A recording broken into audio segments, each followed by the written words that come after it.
Бисмиллахиррахманиррахим. Қайырлы түн, қыздар, қайырлы кеш деп қояйын. Мен бір қызым күтіп отыр. Консультацияға эфирге кіріп сосын барамын деп. Бала шағасы бар дегендей.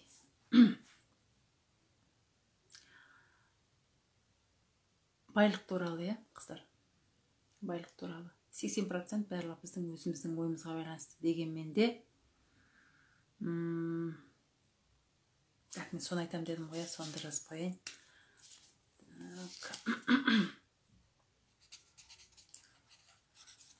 Сонда кетіп қалып жөнінде, сосын бізде садақа деп айтамыз, бірақ онда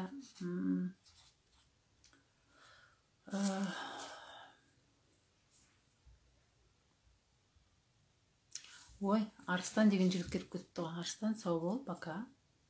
Ер адамсың ба?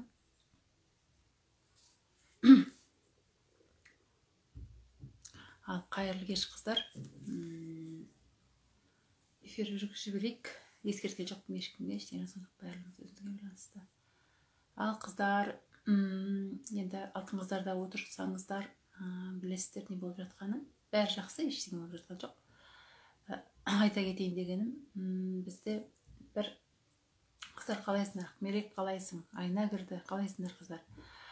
Бізде бір қыздың енесі ауырып жатыр, аяғына ісік кіріп жатыр дейді.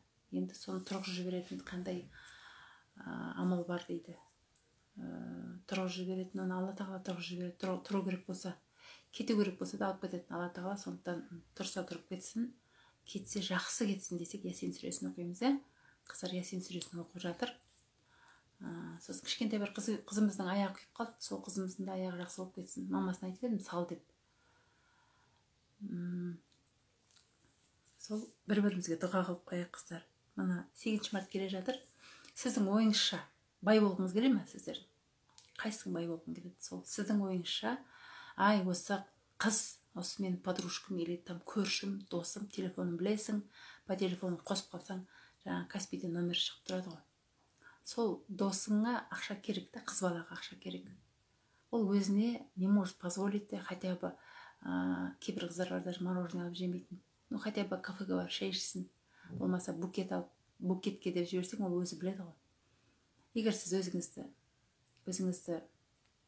бай өзіңіз бай болғыңыз келсе, өзіңіз сияқты адамға 8 мартқа сыйлыққа ақша салып жіберіңіз. 1000 теңге бола ма, 3000 теңге бола ма, 5000 теңге бола ма, салып жіберіңіз. Маған хабарласын, күйікке крем бар, тез ем дейді. Алматы Құралай Саниева, сен маған неге шыға қойшы? Жекеге, дайректке жаз, мен сосын кімнің телефонын берем. Алматыда, ол да Алматыда ғой. Алматыда тұрады Құралай. Ол Алматының өзінде тұратын қыз. Өзіміздің Маржан ғой. Сондықтан қыздар, кім өзіне осы сыйлыққа қимайдау дегенге сыйлыққа ақша салып жіберіңіздер. Күшті болып қаласыңдар. Кәдімгідей бай болғың келсе, сізді жақсы көремін. Айна, сәлем, қалайсың? Қыздар, осы Ясин сүресін оқуды қайттан бастау керек едім. Сестерікің қалай, жақсы ма? Мен бірге болсын, жаңа кішкене жүрегім бір түрлі болып кетіп, Ясин сүресін оқиық деп қыздар болып Ясин сүресін оқып жатырмыз бүгін. Бүгін тағы да оқиық онда, таңға жақын оқиық па. Ол да байлық шақырады. Жүрегіңді кеңітеді. Жүрек кең болса, қыздар, мен мерекені құттықтамай деліға кірісіп кеткен дейсің. Ал қыздар, келе жатқан мерекеміз құтты болсын. Алла тағала бізге әйел бақытын берсін. Әдемі ана болайық, әдемі әйел болайық, алтын келін болайық. Кеше консультацияда үлкен 60, нешеде қазір қарап жіберейін. Кеше апамен сөйлестім, 68 жаста. 68 жастағы 3 ұл, 3 қызы бар екен, сол бір қыз кішкене қиындау болып тұр. Мінезі ауырлау болып тұр. Сол қызға біз дұға қылдық. Мен 68 жастағы апамен сөйлескенде Алламен байланыс жоқ болып шықты, қыздар.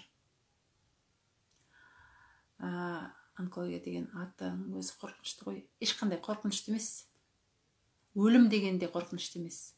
Айна, өлім де қорқынышты емес. Ең қорқыныштысы Алланың алдына барып, сабағыңды орындамай барғанда, апайдың алдына барғанда кібіртіктеп басың төмен қаратасың ғой. Одан миллион есе ауыр шығар деп ойлаймын. Жүрек деген біздің мына жердегі жанымыз сол жарқырау керек қой. Біз солай баруымыз керек қой. Сондықтан ауырып жатқан адамдар болса, өледі деп қорықпаңыздар. Кеткен жағдайда, уақыты келіп кеткен жағдайда жаны қиналмай мына өмірді қиып жақсы болып кетсін деп тілеуіміз керек. Жақсаратын шығар, тәуекел. Ясин сүресін оқы. Жаны тазарсын. У нее же не получается. У тебя же получилось, да? Сенде Айна, сен үйрендің ғой, бәрін түсіндің ғой. Ол да биді бар. Ол анадай өзің жағдайын біліп отырсың. Сондықтан сен Аллах Тағала жүрегіне, Аллаға деген махаббат, Алла нұр құя гөр жүрегіне деп Құраныңды оқышайшы. Бүгін Аллаға уре шығарды ма? Айна, сен онда алтын қыздарға аты жөн толық тағы да жазып жібер. Қыздар болып оқиық. Гүлбану, сәлем, қалайсың? Қыздар болып оқиық барлығымыз. Сол бүгін сондай күн болды ғой. Енді мына действительно ұзын сарының уақыты, жаңағы жуанның жіңішкеріп, жіңішкенің үзілер шағы деп айтады, бірақ қорықпаңыздар. Ол Алла Тағала не бір пандемия болып жатқанда да аман қалған адамдар бар ғой, қандай болса да. Сол қыздар сол темаға қайта келіп қалып жатырмыз, себебі сондай энергетика, балаларға дұға жаттаңдар деп жатыр. Жаттаңдар деп жатыр. Вот, бітті, керемет. Осындай деңгейге келу үшін ауырған шығар. Зарядка дейсің бе? Есігін жаба қой, алқынбай жатыр. Қой, бірақ қосып қойып, ойнамайсың, қарамайсың телефон, білесің ғой. Есік жаба қой, бұтам. Жақсы ғой, үйге шықса, онда екеуің бірге отырып Ясин оқыңдар. Ол жатсын, ол классно. Ол жатсын, ол жатып оқысын, сен отырып оқы қасында. Сенің үйіңе келсе, егерде Ясин сүресін екеуің бірге оқыңдар. Адам жанын құтқару керек, мына тәнін құтқармау керек, мына етпен, мына сүйекті емес, мына етті емес, мына сүйекті, мына басты емес, мына жерді құтқаруымыз керекпіз. Өзі Фатихан жаттап алды. Вот осы керек болды. Сол керек болды демек. Ал енді қыздар, мен бүгін марафон туралы айтуға шықтым. Ақша туралы марафон айтуға шықтым. Акция айтам дедім, соны айтам қазір. Мен ақшаны айтуым керек та. Енді қараңдаршы, маған бір қыздар бар да, ақшасы жоқ сияқты болып сөйлейді. Ақша өмірде оған келмейтін сияқты, өмірде оған ақша келмейтін сияқты ғой. Үшінші химияға жарамай таблетка ішіп жатыр. Ем болсын. Наоборот, сол химияға жарамаған жақсы болды. Химияға жараса, химиямен тағы да жатады ғой больницада. Ол қайта келіп, балдардың көзіне көрініп, тілеп, кәдімгідей жүрегі разып көтеріп кетуі мүмкін. Қалай ханым айтқандай, бір адамға 40 күн дұға оқуға не айта аласыз? Сіз деген ұлыңыздың неңімен кіріп отырсыз ма? Арыстан 96 мен ер адам кіріп кеткен шығар десем. Мен бұны былай деп айтам. Кімнің бойында қорқыныш, үрей, кімнің бойында негатив көп, сол 40 күн бойы таңға тұрып оқымай-ақ қойыңдар. 40 күн бойы оқымай-ақ қойыңдар. 40 жыл оқыңдар деп айтам. Бірақ түнде емес, күндіз жарықтың уақытында. Неге олай деп айтып отырмын? Бір өзіміздің бұрыннан келатқан бір қыздар мені сразу түсіп қалуы мүмкін. Мен енді қазір таратып айтайын, неге олай деп айтып отқан. Мен оның барлығын түсіндіріп айттым группада қыздарға. Неге 40 күн дұға оқығанда өмірлері қиындап, өмірлері астан-кестең болып, күйеулері құтырып, бала-шағаларына бірдеңе болып, ата-енесі құтырып, сондай болды. Неге олай болды? Себебі ол дұға оқып отырғанда Ақмерек құтты болсын, керемет. Таңғалатын ештеңе жоқ. Алла алы ғой. Сол таңға отырғанда ол дұға оқып отқанда не деп ойлайды? Ол әлі жүрегі тазармаған, алла тағалаға махаббатпен ол обращение жасай алмайды. Оның жүрегінде адамға деген махаббат жоқ. Оның жүрегінде өткенде артта қалған адамға деген өкпе реніш бар. Күйеуіне деген өкпе реніш болса, күйеуі құтырады. Енесіне деген өкпе реніш болса, енесі құтырады. Неге олай болады? Себебі ол осы отырғанда солардың қинап жатқан, ұрып жатқан, ұрсып жатқан негативті еске түсіріп оқығаннан кейін ол обострение болады. Және негативті ойлағаннан кейін қасына жаман албастылар келеді. Сосын өмірі астан кестен болады. Сондықтан ол отырып алып, Ясин сүресін адам оқи алмайды. Қиы болады оған. Омыртқаны ұстап отыру 17 минут, 18 минут, почти 20 минут омыртқаны тіке ұстап отыру оған қиын болады. Не продержится. Намаз оқып жүрген адам мүмкін жасау, иә. Содан кейін кішкене иманы сәл, әлсіз демеймін, иманға бет бұрған, бірақ әлі мына жерінде негативі бар адам Фатиқа 3 рет, Ықылас, Нас, Фалақ, Аятул Күрсіні оқып спокойно отыра алады. Себебі ол, ода кішкене бекіген күш бар ода. Алла тағаламен байланыс бар. Кім әлі намаз оқудан әлі рет келмей жүр, әлі оған рухани байы өспей жатыр, діні кішкене әлсіздеу болып жатыр, тек қана еске түскенде, оны последний стадия. Фатиқаны ғана, Ықыласты ғана білетін адам, Аятул Күрсіге қарай әлі өтпеген адам, ол примерно 15-20 минут отыра алады. Соны оқып қана. Қысқа ғана оқып, Алладан кешірім сұрап, салауат айтып отыра алады. Келесі адам,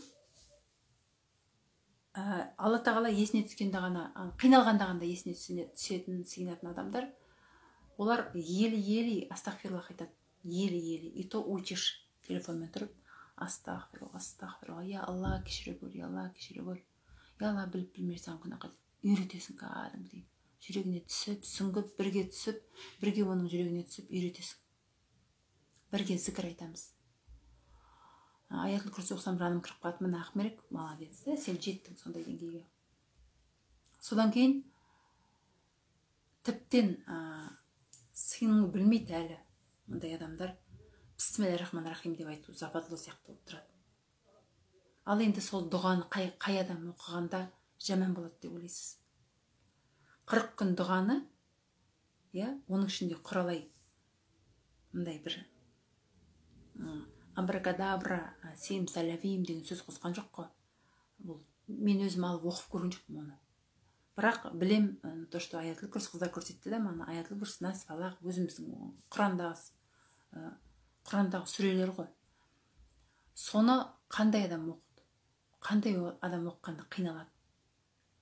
Жүрегіне толық Алланың махаббаты, Аллаға деген махаббат толық орнамаған адам оқыса, күдік, өкпе, реніш, біреуге ренжу, біреуді кінәлау, сол адамдар оқыса, өмір ауырлайды одан сайын. Поэтому қыздар бір жағы ол адамдар жүректерін тазалап алсын. Өздерін толық тазалап алсын, содан кейін барып оқысын. Поэтому мен өзім қыздарға айтқым, оқымай-ақ қойыңдар дедім. Өше жөндеріңе жүріңдер, оқымай-ақ қойыңдар. Ой, неге? Себебі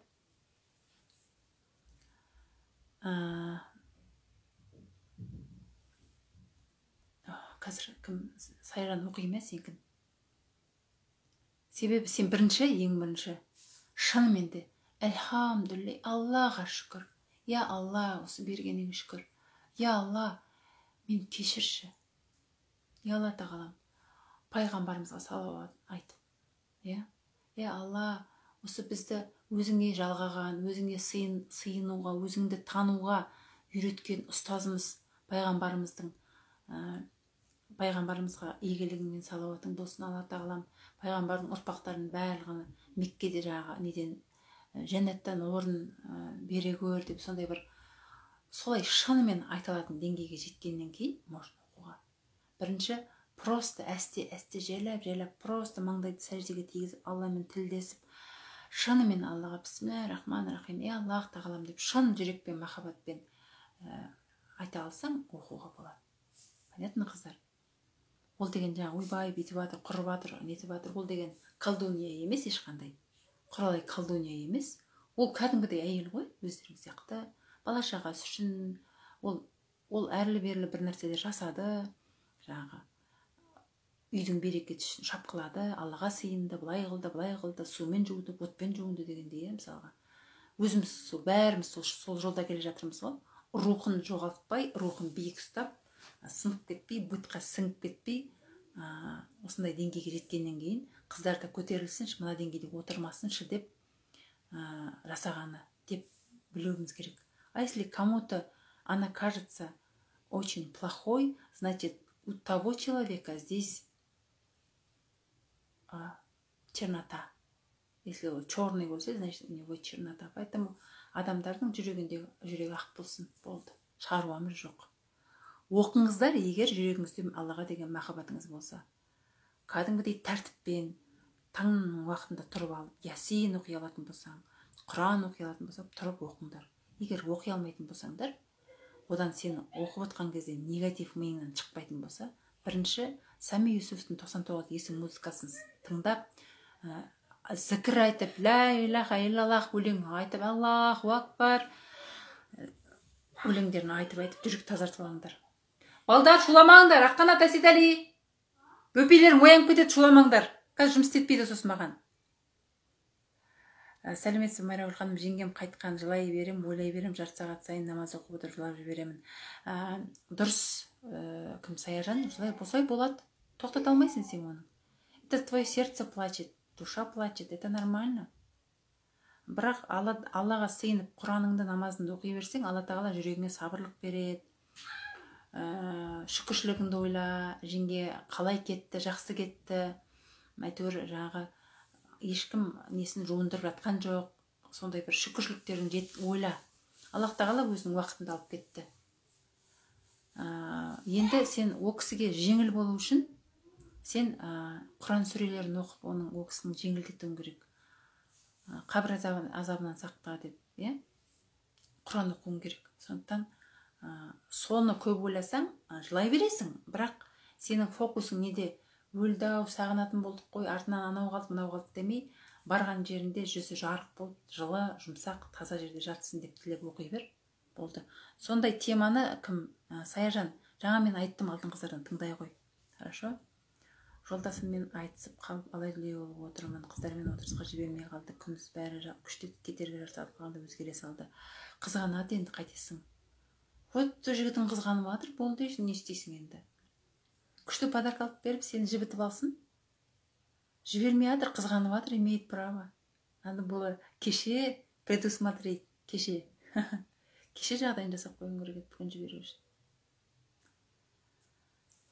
Хитрость емес, барлығын, мысалға сен өзің, мысалға мен эфир жүргізу үшін балдардың жағдайын жасап қойым, болмаса сен балаң жылама үшін емізіп қоясың ғой, болмаса өсіп тұрған гүл өліп қалмас үшін су құйып қоясың. Сол сияқты ер азаматың өзің несін білесің, жағдайын кеше жасап қойың керек еді алдын ала.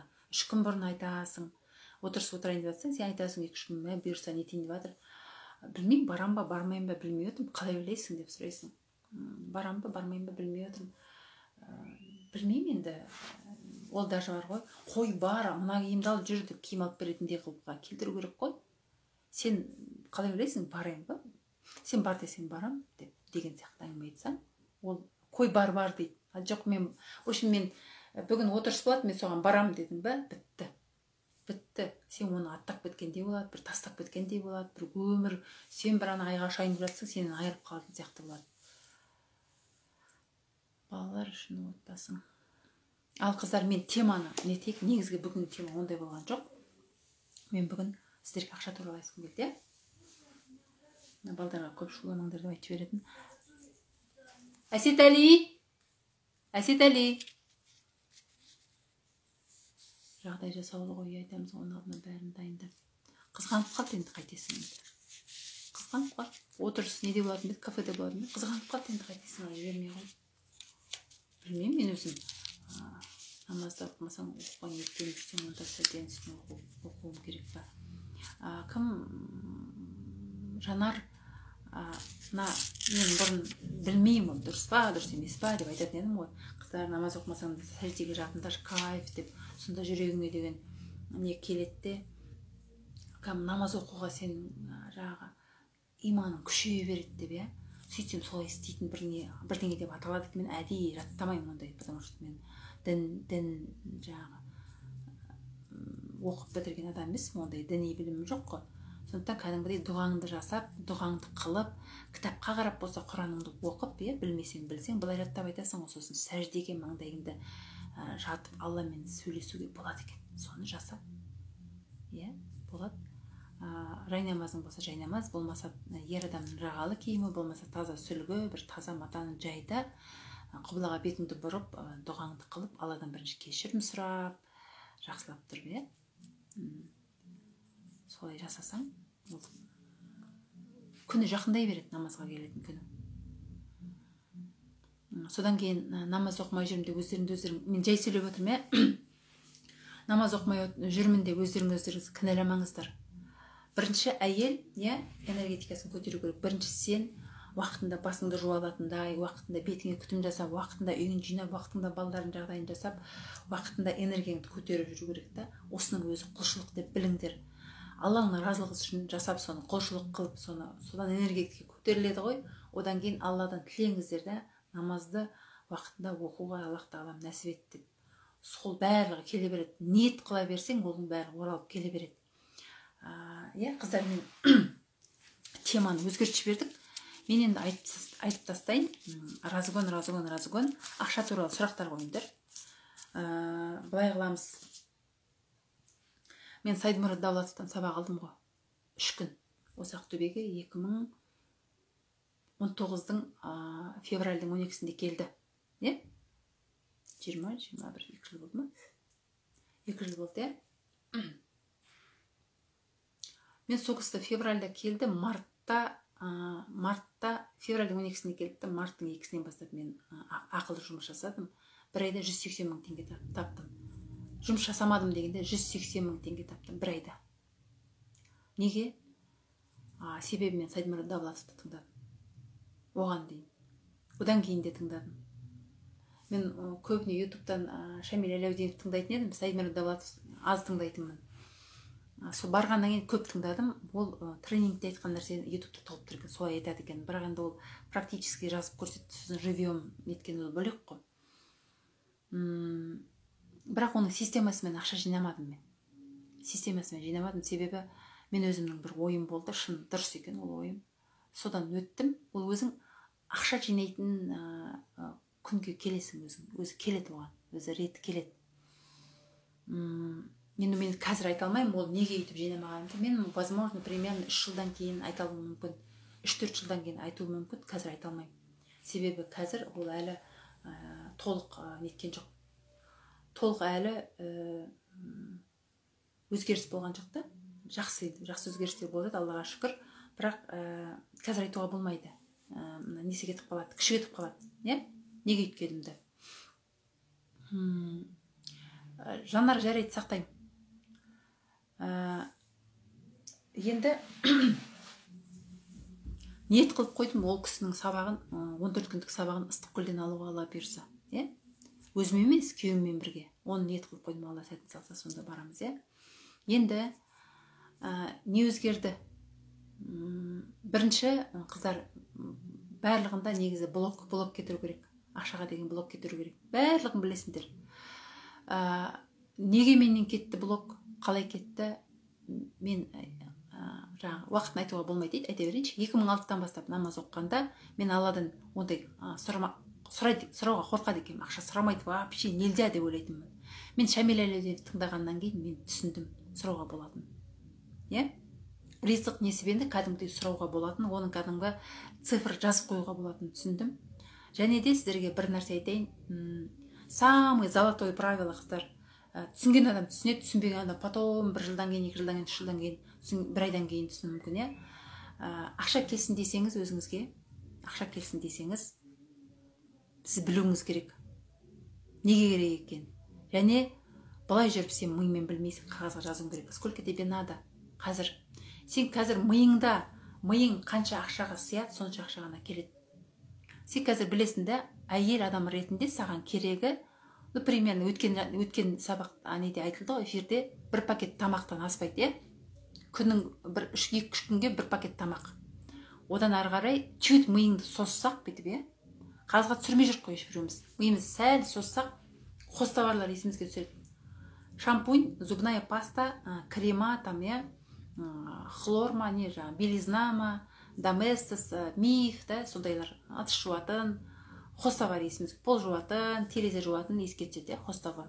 Сәл миымызды соссақ, оның ар жағында ет алу керек, ет дейміз, оның ар жағында сәл нетсек, қонаққа барамыз дейміз, оның ар жағында сәл соссақ, сезонный киімдерді ойлаймыз.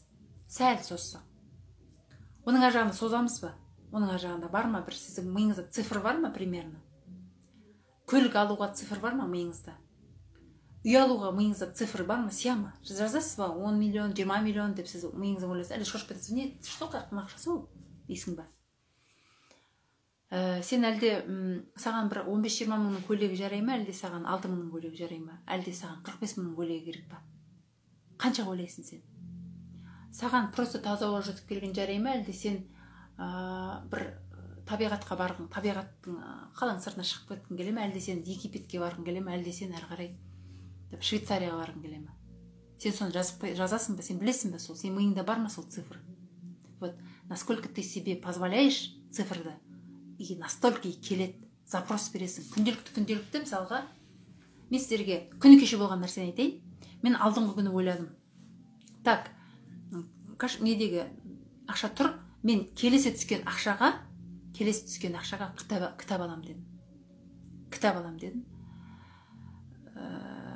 Санжар Керімбайдың кітаптарын алам дедім. Маған бір қызымыз, жоқ, созбаймыз ғой соны. Созбағасын солай жүре бересің. Қазір не жеп отырсың, не киіп отырсың, соның ғана цифр мида тұр, қалған цифр мида жоқ. Ақша келмейді ақша. Потому что ми білмейді оны. Енді күні кеше болған жағдай, сөйтіп айттым, қойдым, запрос жасадым. Оның алдыңғы күнінде мен туған күнге баратын болдық, 4 числода туған күнге запрос жасадым букетке. Ол түсті, бірақ мен букетке баруға уақытым болмады. Бірақ енді барған туған күнде артығымен мен енем, күйеуім артығымен қызмет қылды да, ол үлкен сыйлық болды. Бірақ мен өз қолыммен букет апара алмағаныма өзім әлі бір түрлі болып отырмын. Бір күні что-нибудь такое подарю, но сөзбен айттым. Соны, бірақ бір түрлі өзім кішкене қалып қойды, ол кісіге хочу подарить мына нені 19 мыңның ба, 29 ба бірдеңеге шыққан, осыны сол кісі сыйлады маған. Осы нені күміс алқан сол кісі сыйлады, Мен сол кісіге сыйлық жасай алмай қалдым. Бірақ енді енем күшті сыйлықтар жасады, күйеуім жүргізіп берді, небір қаланың мықты әншілерін әкеліп өлең айтты, үлкен жер үйде болды. Санитарлық нормаларды сақтап деймін ба. Бірақ қандай тема? Ақша. Сәлем, қалайсың, Венера? Содан ол букетті апара алмай қалдым. Одан кейінгі запросым кітап қой. Енді кітап алам десем, мен оның алдында 10 мың теңге кітап алам деп, декабрьдің 16-сында алам деп қойдым, бірақ болмай қалды ол, пландар өзгеріп кетті, бала-шаға анау болмай қалды. Содан маған 10 мың теңге салып жіберді бір қызымыз, букет алыңыз, 8-ші март құтты болсын деп. Сосын мен оған жазып жібердім, гүлдердің суреті, мен суреттегі гүлдеріңе тойып қалдым. Давай былай қылайық, мен кітап алайын осы ақшаға. Сол кітаптан алған білімімді бір жоспарым бар, болашақта нетерміз, сол жоспарымды жүзеге асырайын, сол мына білімге жұмсайық, мына нені, ақшаны дедім. Сауапқа сен деген елесің, мен деген елем, сөйтеуге деп, ол қуанып кетті, давай, Алла разы болсын деп. Содан кітапқа түнде заказ бердім, бүгін 11-де әкеліп тастады, 5 кітап келді үйге, 5 кітап. Ол кітаптың біреуін алып 63-ші бетке дейін 2 сағатта оқып тастап, қой, не болды, айналам, кітапқа кіріп кеткен, балдар айналын шашқан, қопыратқан, әбден қой, үйім жинайын деп үйім жинап кеттім. Керемет енді. Бүгін сол анау кітаптың несімен әлі жүрмін, ішімде бетіп қайнап жатыр. қараңызшы, егер мен кітапқа запрос бердім, примерно 10 мың екенін осыдан 2 ай бұрын білем. Ақша келді кітапқа, мен оны кітап алмай басқа бірден алып қойсам, поток тоқтап қалады. 10 мың теңгеге сразу кітап алдым. А вообще 10 мың теңгеге басқа бірдеңе алуға болады. Мен сразу кітап алдым. Неге? Себебі мен уже түсіндім. Заказ бердік Құдайға, Алла тағалаға айттық, кітап алам, халыққа таратам деп. Алла тағала кітапқа ақшаны жіберді бір адам арқылы. Сол кітапты мен алмасам, одан кейін уже келмей қояды ақша. Понимаете? Сіз запрос жасайсыз ғой. Тамаққа запрос жасайсыз, киімге запрос жасайсыз, дальше запрос жоқ, келмейді сіз. Ақшаға қанша запрос жасасында келмеуі мүмкін. Неге? Блок болуы мүмкін. Келмейді деп сенбеуі мүмкін. Алла тағала беретініне сенбеуі мүмкін да, сосын келмеуі мүмкін. Ол блокты кетіру керек. Енді блоктарды жазамыз, бұйырса. Мен былай сабақ жүргіземіз ғой, бірақ сонда да мына парақшаға мен жазам, Алла бұйырса. Кішкене бір шаруалар болып жатыр, оны артынан айта жатармын, бұйырса сүйіншісін сұрап дейін бе. Сондықтан мені қараңыз, мен үлкен бір техникалар айтып отырмын осы отырғанда. Керемет техника айтып отырмын. Егер үйреніп түсініп алсаңыздар, запрос жасаймыз. Запрос жасаған ақша келеді. Запросқа келген ақшаны сол запросқа жұмсаймыз, басқа нәрсеге жұмсап қоймаймыз. Так, оны айттым, Енді мынаны айтып жібересіздерге, оны кеше өткенде айтылмай қалды, рухани дедім де айтылмай қалды. Сұрақтарын жаза беріңіз, если что, астына. Рухани дейміз, енді лично қылып бүйтіп группаға айтқандай қылып айта алмайын, бірақ енді жалпы айтуға тырысайын. Мысалға да көбіне әйел адам біз өте жақсы көреміз ғой. Қызылшылымыз, киім жақсы көреміз, тәтті тамақ жегіміз келеді, жақсы жерлерде жүргіміз келеді. Ит істеп алса, не істесе болады. Егілігіңіз, тексеріліңіз, отбешенство егіледі ғой. Егіліңіз, мистері барыңыз. Запросты қазір жазу керек па? Мен мимен жасай берем, қазір жазуға болады. Мен сол тамақ постоянно список жазам, но вроде тамақтан кейін қалып қойған сияқтымын. Өсу керек. Емкісті өсіру керек. Постепенно өсесің. Бірақ оны постепенно өсесің, бірден өсе алмайсың, постепенно кетесің. Мен соны айтайын деп отырмын, примерно қалай өсу керек екен. Мысалға, мен өзімнің отбасымнан мысал келтіріп кетейін. Мысалға да, барлығыңыз де бар ғой енді. Отбасың болмаса да өзіңіз болсаңыз да, Былай адамдар бар да, ақша техника жасайды, мынандай былай болады, былай болсам былай болады. Осындай техника, мен осылай жазып жүрем, осылай қылам, былай ұшырам. Ағерке, сәлем, қалайсың? Былай ұшырам, бүйтем, сөйтем. Сосын бірдеңені жазам, мындай сурет салам. Осылай деп бүйтіп ойлап жүрем, осындай аффирмация жасайым. Ақша келеді дейді да, ақша келеді оған. Действительно келеді, потому что сен сұрап жатсаң, Құдай сені қайтармайды, он береді ақшаны. Ол келеді ақша олай. Бірақ вы хотите, чтобы ақша мол келген? И ол тоқтаусыз келген. Оның ұрпақтарыңа да жететін. Бұл там не? Потом қарайым, қарайым. Дүкенге табарға ақша запрос жасауға бола ма? Қарыздан құтылам деген запрос. Жоқ, қарыздан құтылуға олай жасамайсың ғой. Қарыздан олай жасамайсың. Қарыз деп қазір мен сіздерге бір осыдан 20 жыл бұрын көрген бір нәрсе, сол менің бүкіл өмірімді өзгертті. Ол кезде информация аз, бір информацияны көреміз, тоқимыз да, қазір информацияның көптігінің кесірінен жасалмайсыңдар. Міне. Қазір жазайын да бүйтіп. Кері қарай аударайын мүшеге. Қазір мынаған жазайын істеп көрсетемін. Менің өмірімді өзгерткен осындай. И деген көрдім да, цель дегенді көрдім. Маркетинг, сабақтан көрдім, өзім сабақ отқан кезде. Цель, да? Бұлай көрдім, цель дейді. Цель. Мынау сенің байлығың, Мынау сенің. Мен осылай көрдім, просто түсін жазады мына жерде. Проблема. Мынау сенің ауыстырамыз енді. Мынау сенің байлығың, иә? Доллардың несін салып жатырмын, бақпай қалады, да? Мынау сенің байлығың, мынау сенің қарызың. Сен қазір қалай көріп тұрсың? Сен осылай көріп тұрсың. Саған байлық осындай кішкентай, қарыз үлкен, өміріңді алып кетіп тұр. Енді сен бұны былай қылуың керек. Мынау қарыз кішкентай ғана. Байлық мынадай деп ойлау керек саған. Мынау байлық.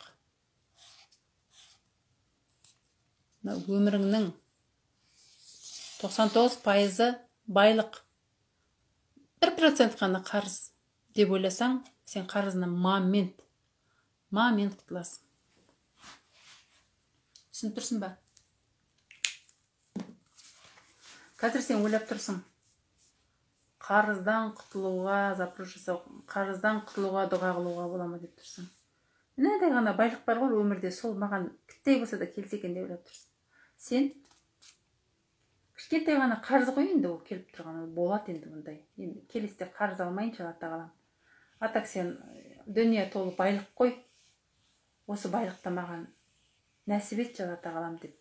Мен соған достойны болайыншы деп не істесең, ол жоғалып кетеді. Потому что Алла бай. Понимаешь? Алла бай. Надай емес ол, қарыз надай емес, қарыз надай кішкентай, байлық көп. Сен соны білсең, қарыз кетіп қалады. Бірақ ұйықтайын десең де қарызың есіңе түседі, оянсаң да қарызың есіңе түседі. Сен қалай ол қарызды, байлықты мен қайдан көріп тұрмын дейсің? Элементардан бастайсың. Өткенде маған бір қызым жазыпты. Өткенде айттым, өткенде де. Какой-то мен молшылық дегенді үйреткен. Сол молшылықта, сол молшылық әлі үзілмей жатыр. Дүкенге товарға ақша алып. Мен Назерге түсінбей отырмын сенің неңді. Например, саған товарға ақша керек, Сен полностью, сен дүкенің жүру үшін, сен дүкеніңде кофенің иісін, или чайдың иісін шығарып қой, или бауырсақ пісір кофенің ішінде, или ыстық нанның иісі шықсын. Запах, берекеттің иісін келтір ішіне. Өмірі піскен, таза, свежий піскен нан қой. Нан тұрсын постоянно. Сосын жұма сайын бесплатно нан тарат. Содан кейін арасында бір сондай нәрселер жаса. Сонда сенің саудаң жүреді. Ол барлығы мида ғой. Мен барлығын түсіндіргім келіп барды, бірақ оған көп уақыт керек ау қазір. Соны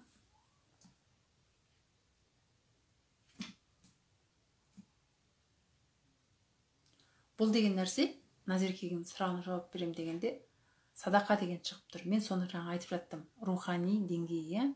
Мысалға, біз ерлі-зайыпты болмай тұрған уақытта, біз бірге Ақшақар мен Аязада болып жұмыс жасадық. Біз ол ән айтты, мен биледім. Тағы не? Біз детский праздниктер жүргіздік. Біз шардың оформление жасайды ғой. Саудам жылжымай қалды. Әзірге оны сен консультациямен білмесең, мен саған айта алмаймын ғой. Қалай, неге ол жылжымай қалды? Сен даусын естуім керек қой. Шардың оформлениясіне дейін жасадық. Біз Хэллоуин күні бет боядық. Мы только так деньги зарабатывали. Көп ақша таптық. Үйлендік. Үйленгеннен мен баламен отырдым. Ақшаны тоже жақсы таптық.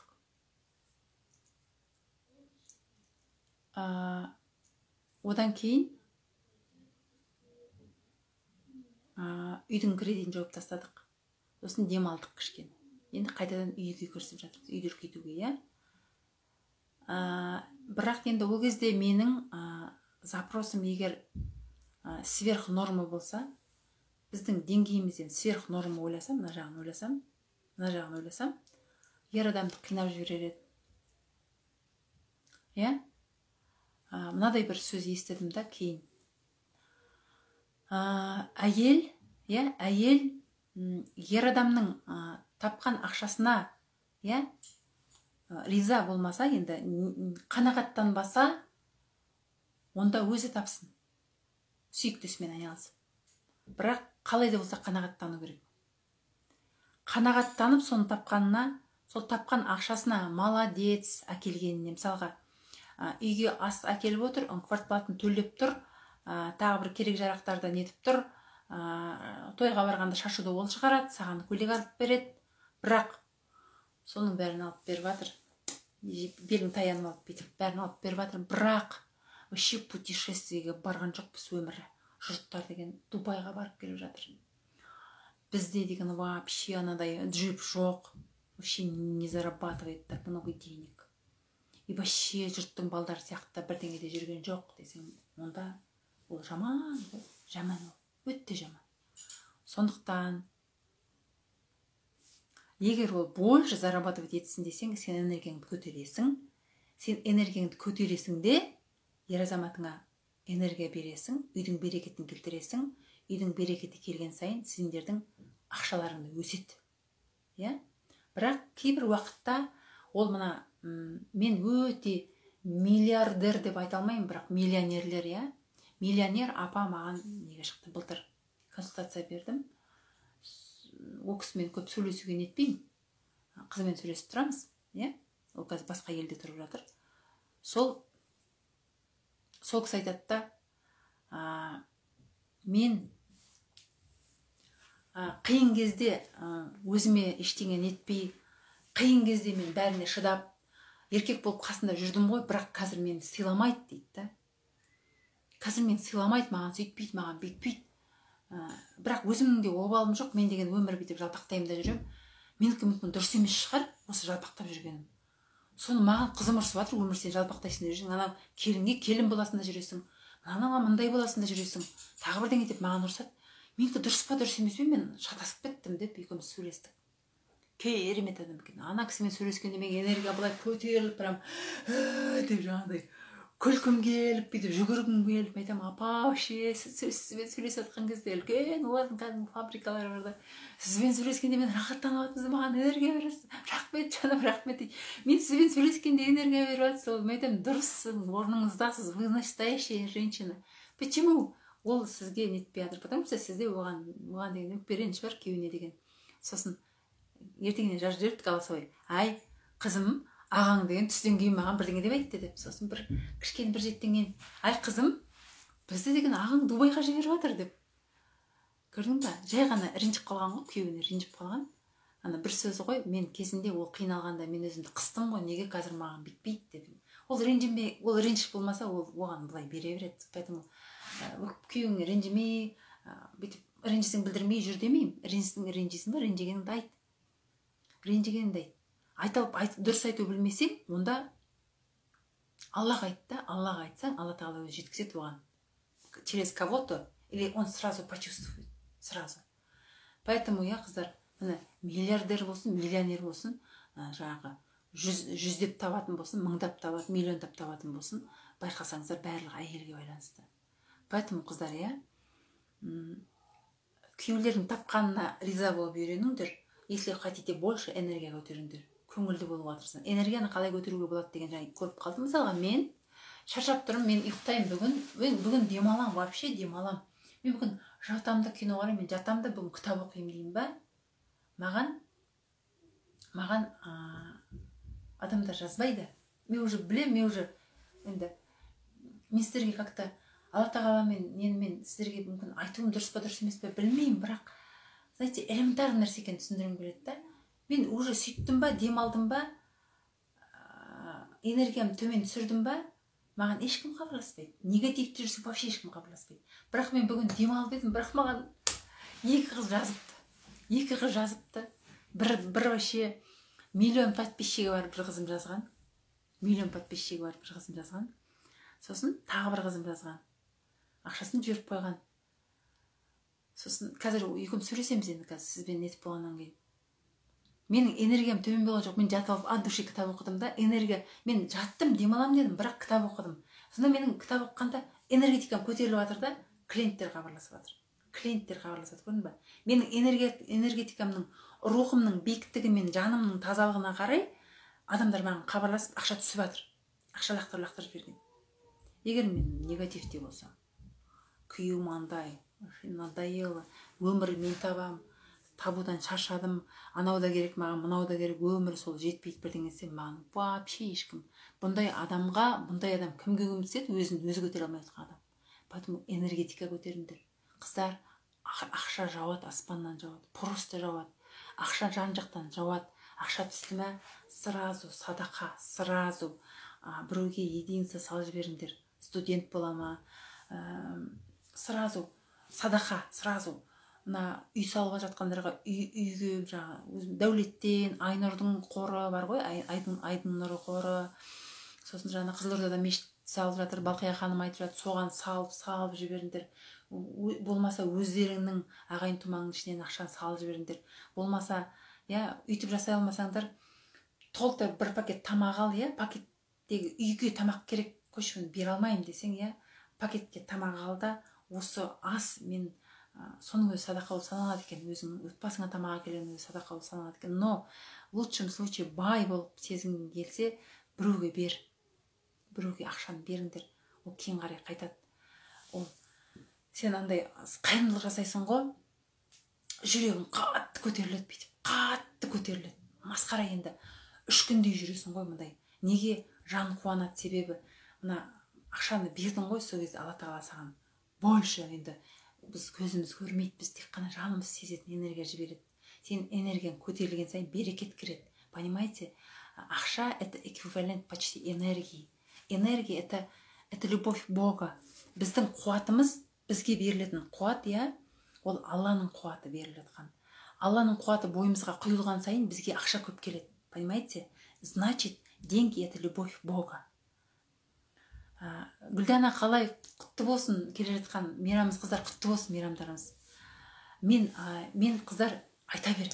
Мен енді соны решила, постоянно осындай айта берем. Я хочу, знаете, что сізде мышление богатства келсін деп. Мен бұрын айтпайтын, потому что ол менде толық бекімей тұрды да, бүйтіп ана қозғалып тұрған тіс сияқты қозғалып тұрды өзімде. Иногда энергиям түсіп кетеді, иногда жаңағы қайтсам болады, ақшаны бірдеңеге қимай, запрос жасаған ақшамды соған жұмсамай, басқаға жұмсап қоям, как будто келмей қалады. Мен қазір запрос жасадым да, мысалға, мындай киімге запрос жасадым, сол киімнің ақшасы келгенде тамақ алып қойып сөйтіп жүретін болдым. Ол кезде мен сіздерге мынаны айта алған жоқпын. Мен қазір келген ақшаны саспай кітапқа салып жібердім. Саспай ақша келгенде біреуге сұрады ма, беріп жібердім да, мысалға. Келген ақшаны солай жұмсауға үйренгеннен емес, сіздерге айтып отырмын. Енді жинау керек. Сіз сияқты энергичная болғым келеді.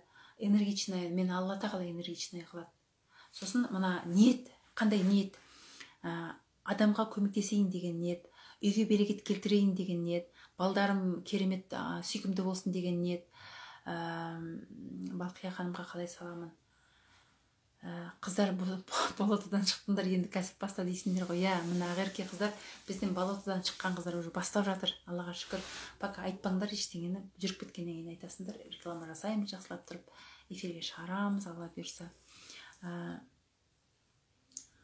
Сондықтан энергия деген оны Құдай береді. Энергия қашып кетеді қай уақытта екінші әйел туралы ойыңыз. Айтамын қазір. Энергия қай уақытта қашатын айтайын ба? Қу қарабасын ойлағанда, тышқан бір жерін көріп жаралы болыпты деген бар ғой. Өзіңнің қу қарабасынды ойлап, өзіңнің эгоизм оянғанда энергия тоқтап қалады, энергия аз болып қалады. Қу қарабасыңа жететін осындай энергиямен отырасың. Когда сен энергияң, қой үйдің берекетін келтірейін, үйді жинайын десең, үй жинауға энергия. Мен балдарыма білім берейін, мен балдармен ойнап күлейін, осы энергия. Ой, мен жаңа қайын жұртыма служить етсем, осындай энергия. Мені күйеуімнің абыройымыз, одан сайын энергия. Ой, мен халқыма служить етсем, одан сайын энергия. Мен осы әлемге бақыт тілесем, вообще энергия тоқтамайды, поток деген. Энергия ниетке келеді. Понимаете? Сізді тыңдасам жеңілдеп қаламын. Мен қазір өте жеңіл болып отырмын, сондықтан мен даусым арқылы менің жеңілдігім беріліп жатыр. Қыздар, Алла тағала береді жеңілдікті, Аллаға сыйыныңдаршы. Алла береді. Екінші әйел туралы ойыңыз, Динара. Екінші әйел туралы ойласаң, екінші әйел өміріңе келеді. егер өзіңді біреуден кем санасаң, басқа әйел жақсы сияқты болып көрінсең, ол әйел келеді өмірге.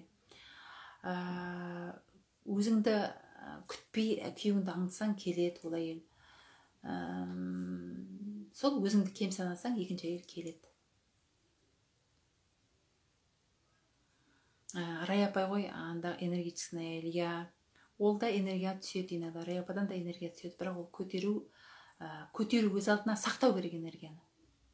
Энергияны сақтау керек. Мысалы, мен энергиямды мықты сақтаймын, мен уже үйдің адамдары үйреніп болды. Мен үндемей, қалай айтсам, мен үндемей, іштей өзім Алламен тілдесіп, іштей өзім табиғатпен тілдесіп, өзім осылай энергия жинап жүрем.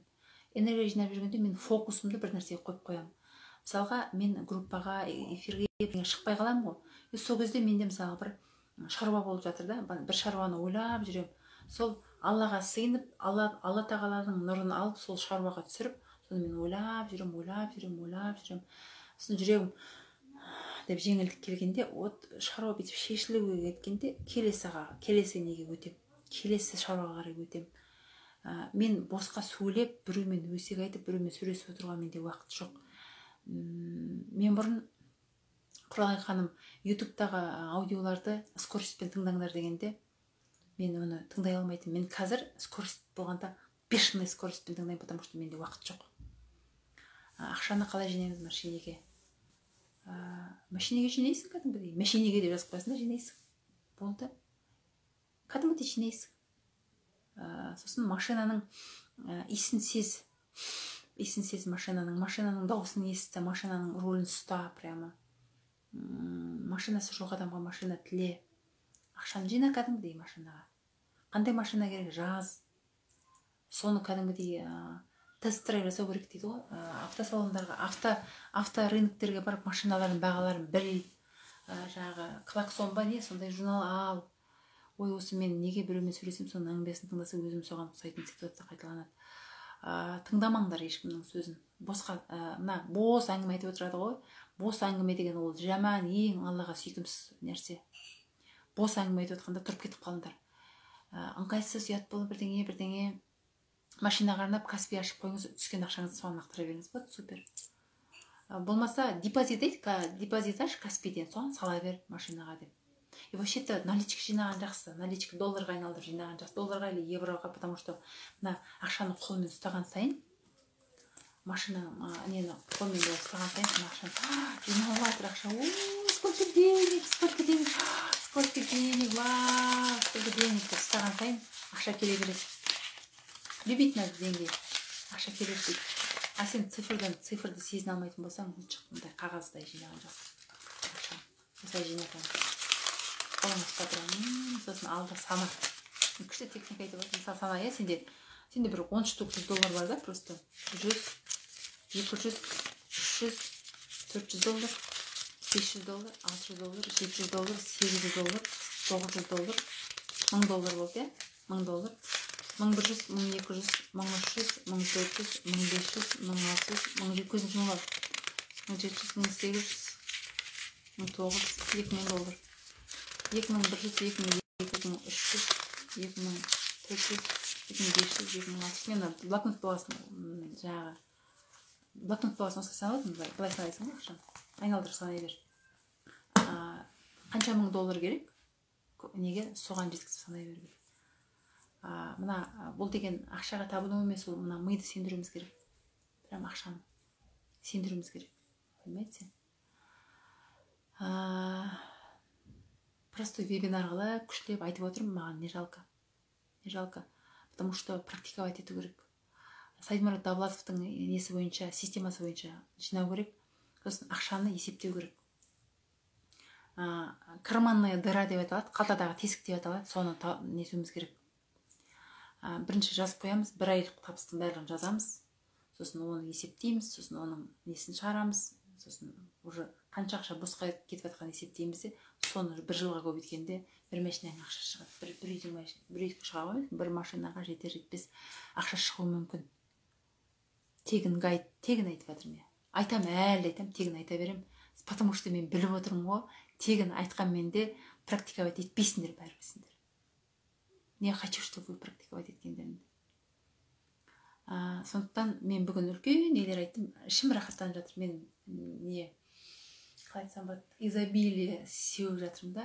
Бұйырса мен Сайдмурод Давлатовтан тренинг несін оқып алсам, я хочу прямо как наставник қылып, Сайдмурод Давлатов наставник қылғым келеді. Потому что мен өткенде өзім запрос жасағанда түс көрдім. Рахмет сізге, алла екіден рахмет берсін. Әумин, бірге болсын, бақытты болайық, бай болайық.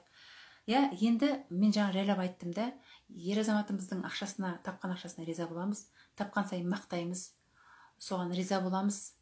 Сәлем, қалайсың? Қалың қалай? Можно я запишу на консультацию? Можно, конечно. Уақытың жазасың, мен саған тек уақытын келсеміз, десін, сөйлесеміз. Содан кейін тағы не айтайын?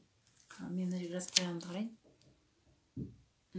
Мен айтқым келмей отыр, бірақ біреулерге ауыр тиюі мүмкін, айта берейінші, бірақ. Вот когда күйеудің ақшасына нетпейміз ғой. Күйеудің ақшасына тауып келсе де, ой, тауып атқан жоқсың, тамаққа тауып атсан, тамаққа келіп атқан ақшаның қадірін білмей, саған андасында болса да алып берген көйлегінің қадірін білмей, төлеп жатқан ай сайын квартирасының қадірін білмей, ақшасы квартплатаның. Кенжегүл, сәлем, қалайсың? Сондай қадірін білмей, біз оның жаңағы мына бар ғой, алтын балықта кемпір бар ғой. Этого хочу и того хочу дегенде у разбитого корыта осталось дейді ғой. Мына жыртық астаудың қасында қалады ғой. Вот сондай болып қалады. Керемет ертегі бір сөзбен жеткізуге жақсы болды, есіме түскен. Хорошо, WhatsApp-қа жазайын. WhatsApp-қа жазасың. Сонда маған бір қыз деген, мен полностью жұмыс жасаңызшы деп еді, мен оны жоғалтып алып отырмын. WhatsApp-қа жаздым ма, Telegram-ға жаздым ма, іздеуім керек енді мен.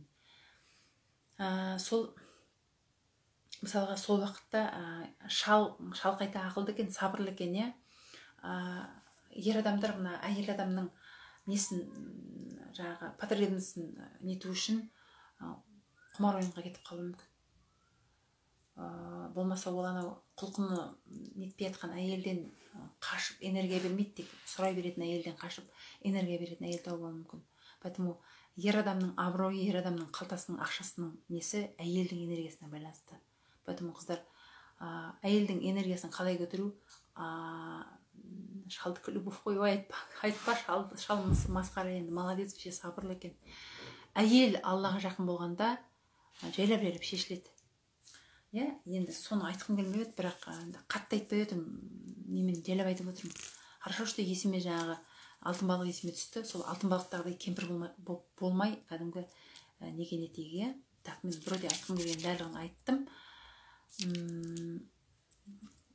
Ойыма келген екі-үш нәрсені, энергияны айттым да, айтам деген айттым. Вот қыздар, барлығы ақша энергияға келеді. Бірақ ол энергия Алланың беріп тұрған қуатын, энергиямен, Алланың беріп тұрған уақытын тиімді пайдалансақ, бізге берекет келеді. Сондықтан бос сөйлемейміз. Мен мысалға көп сөйлейтін адам сияқтымын ғой, сөйлеймін ғой осылай, бірақ мен былайында көп үндемеймін, көп сөйлемеймін. Потому что мне жалко, Алланың берген энергиясын біреуге өсек айтуға, біреудің әңгімесін тыңдауға, мне жалко. Мен лучше ішімнен Аллаға сыйынып отырамын. Лучше мен ішімнен бауырларыма бақыт тілеп отырамын. Мен лучше ішімнен өзімнің консультация алған қызыма дұға қылып отырамын. Мен лучше ішімнен Алланың бір кереметтерін ойлап отырамын. Лучше так жить. Лучше мен болашақта шығатын анау бір еңбегімнің, болмаса мына жұмысымның соны ойлап отырамын. Мы сначала строим воздушные замки, потом сол замок становится материальным и өзінің алдымызға тұрады. Яғни біз ойымызды кванттық әлемге жібереміз, кванттық әлемден физическийге айналады да алдымызға тұрады. Болмаса біз Алладан тілеміз, ниет қыламыз, сол ниет қылғаннан Аллах тағала біз алдымызға келеді. Бірақ достойный болу керек, тағы да айтамын, достойный болуымыз керек. Алла тағаланың беретін несіне, берекетіне достойный болуымыз керек. Мен байқап қарап отырмын, Алланы ұмытқан, Алланы олар ұмыттым деп ойламайды. Алладан сәл алыстау болады, бірақ ақшаны қатты тауып, қатты ақша деп сол, ол уже поклонение басқа нәрсеге болып кетеді де, оның ар жағы баянсыз болып кетіп, көңілсіз болып қалады. Енді мен қатты былай не қылып айтып отырмын, жалпы қылып айтып отырмын. Кешіріңдерші, мен мысал келтіре алмаймын, мен ауыртпалық көтергім келмейді ешкімнің. Майралы таң намазбен жүрмін, қалайша әлі қорқыныш бар ғой.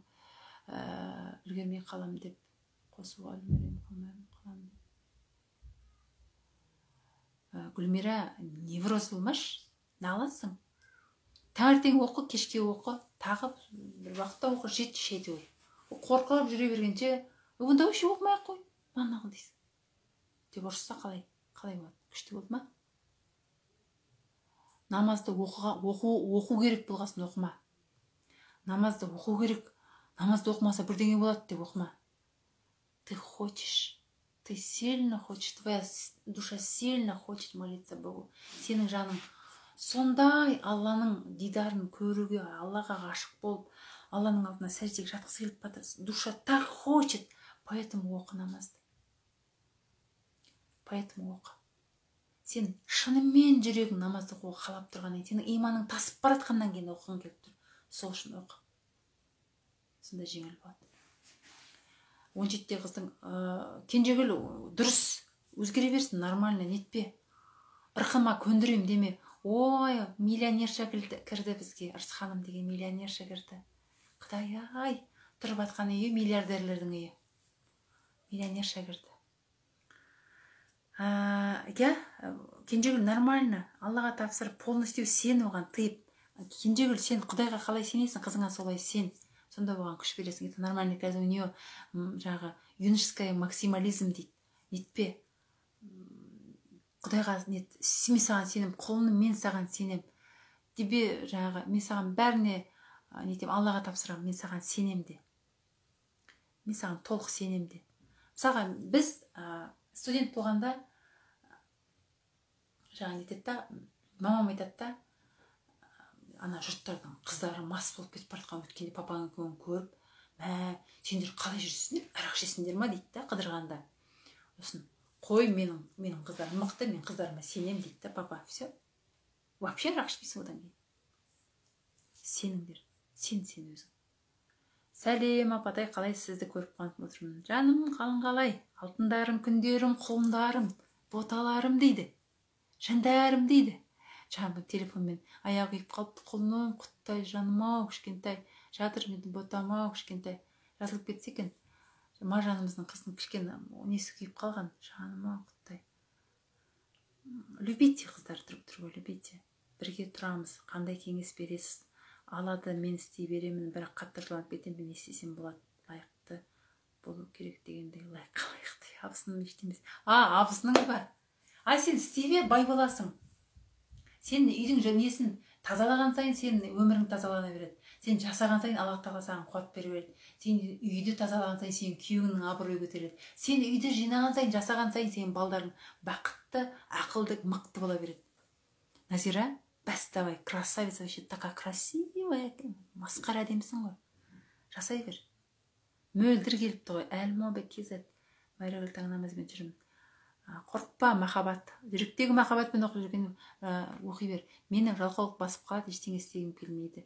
Мақсат жоқ, Венера, сенде мақсат қой. Венера, вообще сен не істеп жүрсің, консультация алмай. Осы неге сұрақ қоя бересің вообще? Бүгін мен алтын қыздар тобын жауап тастағым келіп кетті. 3 жыл болды ма? Бір темада шығып алады да құсатта шығып кетеді. Өзім звондап ұрсам шығар. Еркек призвание қалайтын сияқты, оны әйел мойындаса, оны халық мойындайды. Керемет екен. Я. Ақерке солай. Ер адамды сен сыйласаң, ел сыйлайды. Сен шәпеш десең, ол оны шәпеш дейді. Сен шәкең десең, оны ол шәкең дейді. Ол сені шәкехан десең, оны шәкехан дейді. Понимаете? Сен күйеуіңді мысалға, менің күйеуімді айтады ғой, красавчик, сен бақыттысың, қандай күйеуің бар, сен красавчик деп айтады ғой. Елдің бәрі оны сүйеді. Неге? Потому что мен оны жүрегіммен шын Алланың разылығы үшін сүйем. Қандай жаман болса да, қандай мінез, қандай болса да, ит болсын, құс болсын, оның аппақ жүрегі бар да. Ол еліне сүйкімді, өте бәрі жақсы көреді. Неге? Потому что мен сыйлаймын, балдар сыйлайды. Мен оған ренжіп жүрген күндері бір настроение болмайды. Потому что ол елге жек көрінішті көрінеді, потому что мен оны жек көріп тұратынмын. Көргім келмейді. Вообще құтырған, вообще хан қылып көтергенге вообще құтырған ол. Вообще осы безірейіп 10 күн жүрмесем ба? Безірейіп 10 күн жүрем, жүрем сөйтіп. Сығып, бүйтіп іліп қояды деген. Қалай деп өткенде сұрап жатсыңдар ғой. 10 күн көгеріп жүрем. асын берем, суын берем, көгеріп жүрем дейді. Көр менсіз қалай екен, мен саған вообще қарамаймын вообще, көр деп жүр осылай енді дегенде, действительно сол күндер оның шаруалар жүрмейді. Мен шыдай алмай бара жатырмын да оған андай деп күліп қойғым келеді, бірақ жоқ, болмайды, тәрбиелі болу керек қой. Понимаете, махаббат, оның өзі махаббат. Когда ол құтырып бара жатса, осылай жаңағы шайын несін беріп, ренжіп осылай жүргеннің өзі, жаңағы бүйтіп деп қарамаған менде, не деп қарамаған менде, я бірдеңе деп андай болады ғой, кішкентай балаң саған деген жоқ, болмайды, түсінің ба, болмайды деп балаға айтасың. Сол сияқты жүректегі махаббатпен солай тәрбиелесең, вот сол қатты ренжіген уақытта мен оған мысалға ренжісем, сол уақыттарда оның жолы болмайды. Қарғағаннан Құдай сақтасын. Іштей сол деңгейге көтерілсін деп нетті. Сосын жайлап потом айтқаннан кейін кешірім сұрайды өзі. Өзі жайлап кешірім сұрайды. Мен үндемей қоям. Үндемей қойғаннан кейін бар нетеді. Жан десем ше, жаным, алтындарым, құлындарым, қыздар вообще, мен 17 емеске, ол дұрыс қой, көрсете берсін, нетпеңдер қыздар. Доверяйте, қыздар. Мына ата-ананың сенімсіздікпен қарауы баланы құртады. Егер сен сенбесең, сен балаңа кім сенеді? Ешкім сенбейді. Сенен басқа ешкім сенбейді. Оның гений, оның өте тәрбиелі, мықты екенін сен сенбесең, сенбейді ешкім. Сен сенбесең, ол без защиты остается ребенок. Сен оған сенбесең, он без защиты, щит жоқ, защита жоқ. Ол без сенің сенімің, оның махаббаты, оған деген махаббатың, оны бүкіл жамандықтан қорғайды. Сен оған сенсең, Аллаға тапсырсаң, все, айналасында 7 періште, сен сенсең вообще 700 періште, Аллаға тапсырсаң вообще арқасында 7000 періште жүреді. Жібер жолы болсын, все. Ал егер сен оған сенбесең, оны тексеріп, сен оны жағдай, не сепарация жасамай жатсың. Емшектен баланы әлі шығармағансыңдар, значит, 17-тегі баланы. Мен қазір уже балдар 7-ден асқанда сепарация жасауды ойлап жатырмын. Поэтому емшектен шығарыңдар балдарды, жіберіңдер, сеніңдер. Сендер сенсеңдер өседі. Күйем күндешет, апа сабыр сақтаумен келемін, тәубе қояр деп, Алла өздері жеттер деп. Райхан, бір сабақтарға қатысшы, или жекеге шығып мен саған сабақтар берейін. Өзің жаса, бірақ под контролем. Просто өзіңде ғой, өзіңді сен. Өзіңде энергия болмаса солай болады. Өзіңде мақсат қой, алған ет, энергияңды көтеруің керек. Жаңа ғана соткамен ренжісіп қалдық, неге маған контроль жасай? Вот! Бала айтып тұр, бедный ребенок, 17-тегі бала контроль жасап. Папа екеуің сендер солай істеген сайын өзім жеңіл жүрісті қыздай. Вот! Сен баланың миына құйып жатсың. Әй, біреумен нетіп қойған жоқсың ба? Біреумен дұрыс сөйлесіп жүрсің ба сен? Бала уже миына деген ұғылады, бейшара, бала жаным, құлыным-ау, құттай. Қиналып жатыр бала деген, мынау деген жан айқайы ғой баланың. Маған контроль жасай бересіңдер. Папа екеуің. Сендер солай істеген сайын өзімді жеңіл жүрісті қыздай сезінем. Міне. Бір қыз айтып еді, күйім қызғанған сайын, шынымен де сол мен нетіп қойған жоқпын ба деп ойлай бастадым уже деп. Мен өзім сеніп қалдым, что я жеңіл жүрісті екеніме дейді да, бір қыз. Уже, представляешь, миға құя бергеннен кейін все. Жаңа екінші әйелге қалай қарайсың деген қыз. Екінші әйелді ойлап, анаң телефоннан дейсің, келмей жатыр, не істеп жатыр екен, біреумен сөйлестім екен деп, сен уже өзің шыларды соған апарасың ғой. Барыңдар, кел миыма келді, менің жүрегім арқылы бүйтіп барыңдар, жүрекке кіргізіп, жүректі қарайтып, тілді, миды бәрін улап қыздар қойыңдар. Что прям енді қайден әр ата-ана өсіп келе жатқан қызын алаңдайды ғой. Олай алаңдама сен. Қатарсың сен. Алаңдама олай. Жақсы ойла. Кенжегүл, менің балам 11-де мінезі страшный, өзі овен. Бірақ сөйлессем, онымен успокаиваю бармыша. 11-де все уже осы күн балдар жылдан жетіледі. Сепарация деген болады, қыздар, Аллаға тапсыру деген болады. Консультация алғым келеді, бірақ сәт түспейді тұр пока. Неге түспейді сәті? Не хочешь, значит, осылай өмір сүре бергің келеді. Тебе так выгодно айтады ғой, вторичная выгода бар. Осылай жүре бергің келеді, саған ұнайды осылай жүрген, жертва болып жүрген. Всегда мен деген нетіп мықты болып кетер едім, бәрі мені нете береді, теп жүрген, саған ұнайды осындай состояние.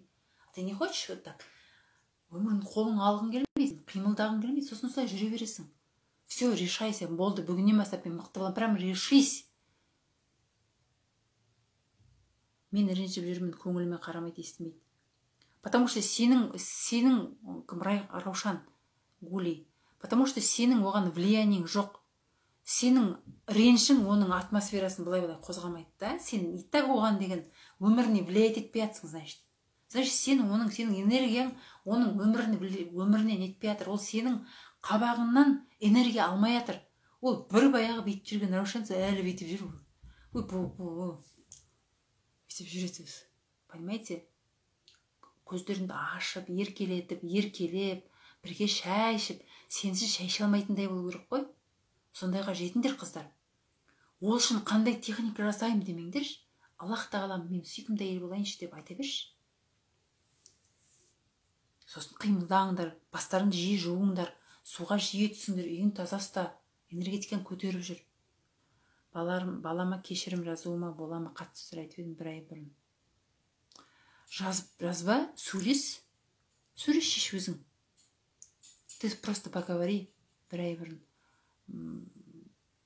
Балаңмен просто кешке отырғанда таңертең шай беріп отырып, балаңмен сөйлесіп потам, сен алдындағы сөзіңе ренжіп қалған жоқсың ба? Мен саған кешірші соны, жаным.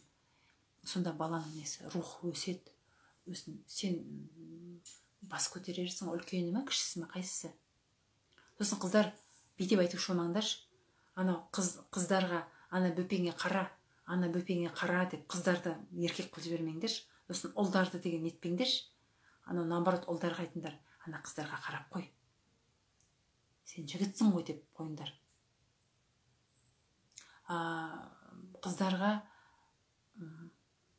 Қыздар өте әдемі, сұлу әйел болып өсу керек. Соның жағдайын жасаңдаршы, қыздар, хорошо? Қойды айтыпты, мен айта алмайтынмын, ата-анам қатал болды, айта алмайтынмын, видишь? Оған да шүкір әйтеуір кенжегүл. Мен де сол қуанып кеттім қыздың жазғанына. Я солай айтқанда, ойла бірдеме бүлдірген ұстап қалады екенсің. Жеке прием қанша сізде? Жеке прием бөпемен үйде отырғандарға 5.000, былай 7.000. 10.000-ға әлі көтерген жоқ. Сендер байғаннан кейін 15.000-ға көтеремін деймін ба сразу. Сосын мен консультация болғанда 1 сағат жарым, 2 сағат сөйлесеміз, потом по 2 наблюдением боласыздар. Ауыр адамдарды сразу мен сабаққа қосып жіберемін. Маған хабарласқан адамда результат болу керек болды. Басқа ештеңені білмеймін. Ақша өзі келеді. Жеке прием. Қыздар, мәселе ақшада емес, үйде отырған әйелге де ақша келеді, консультацияға келеді. Мықты түсіндіресіз деген эмоциямен. Актермын ғой. Ереп қалған сахнада ойнап. Актриса без Оскара. Оскар алам берсі. Соған ақша бермейді, күйеуім ет так етпейді деп. Венера, потому что сен достойнымын деп ойламайсың. Венера, давай сен маған жекеге шығып, мен сен 21 күнге салып жіберемін, өзің жасайсың бірақ. Точно жасайтын болсаң қосам. Потом байып кеткен ақшасын бересің. Өмірге деген көзқарасы дұрыс, армандар да менікі ұқсайды. Бірақ өзіме тарта алмаймын жігітті. Ақмерек. Просто сен өзіңді қимай жүрсің. Ты просто не хочешь, баламен былығып отырғың келмейді.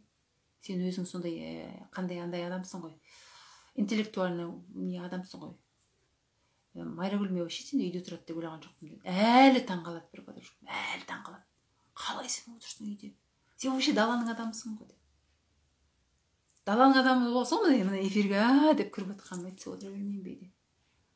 Понимаете? Сен Ақмерек интеллигентный адам болғаннан кейін сен өзіңді сол интеллигентный неден, энергетикадан бөлгің келмейді. Үліпті, көкекті кесіп тастап, әйелге айналып. Мықты әйел бол, мықты ана бол, сосын вообще пух деп жоғары көтеріп жіберді Алла Тағала. Ақмерек, өзіңді қи тұрмысқа. Өзің просто тұрмысқа қимайсың сен. Сен просто тұрмысқа қимайсың, сен мощный әйелсің. Просто қимайсың. Зачадан жина ақырке. Иншалла скоро 100.000 болады консультация. Мен қазір миллионный подписчиктері бар адамдарға консультация беремін, бірақ айтпаймын кім екенін. Жаным осылай ұрсып алшы, арасында сіліп содан келін алғалы, қызым уже жиі сөйлесем азайып кетті. Жаным ау, менімен сырласпай қал. Келін екеуімен қатар сырлас. Келін, сен тыңда, қызым саған айтамын деген сияқты. Сосын кафеге бар шеш, кім? Кенжегүл, қызыңмен кафеге бар. Посиди кафеде бар. келін бар ғой, сәлеметсіз бе, 5 жасар қызым косметика дүкені косметика ұрлап кетіпті, жаным ау, үйге кірсем садикте қыз берді дейді. Енді апарып берсем ол қыздікі емес, ол сосын мойндағы жаным ау, ештеңе етпейді деді. Хорошо, Айжан Садырбаева, Айжан, косметический магазинге қай жерден ұрлаған бар, айт, давай жүр, мына косметика, саған осы косметика ұнай ма, давай жүр, ақшасын төлейік, қай жерден алдың, айтшы жүр. Сосын еще тағы бірдеңе алып бер, сол жерден алып бер косметиканы. Қыздар мына өзін мындай бояндырады ғой, вообще нетпе, боянсын. Боянсын. Айжан, ертіп бар, косметиканың ақшасын төле, еще алып бер косметика. Мен де қосыңызшы, саумал, сары 8. Сабақ қашан басталады? Ақша туралы сабақты мен реклама жасамағыма байланысты. Айран сыртта шығып тұр, қойып бере ғой. Сабақты 10-на асырайық деп ойлап тұрмын, 10-на, потому что реклама жасалмай қалды, мен бетте балдарын шығалмай қалам. 10-на бастайық, қыздар, 10-на. Папасы қайтқанмын ғой, білем ғой, сол әкеңе ұқсап деген сөздер айттым. Кім? Нұрсұлу, мен сені бесплатный сабаққа қостым ғой. Маған консультация алшы платный, 5000 теңгеге. Тапшы ақшаңды. Консультация алшы, сен, ты что это такое? Жаным ау, құлым ау, бүпе жылап. Папасын жамандап жүрдің бе не? Ты смотри, консультация ал, болмайды, Нұрсұлу. Болмайды, давай, поговори. Ты что? Қайырлықтың кешіріңіз, сіз психологсыз ба, әлде керемет жансыз сияқтысың, осымен екінші рет кездестіп отырмын. Қадиша Мыңбаева. Мен вообще психолог емес. Вообще никтомын мен, вообще. Психолог емес, мен ешқандай да.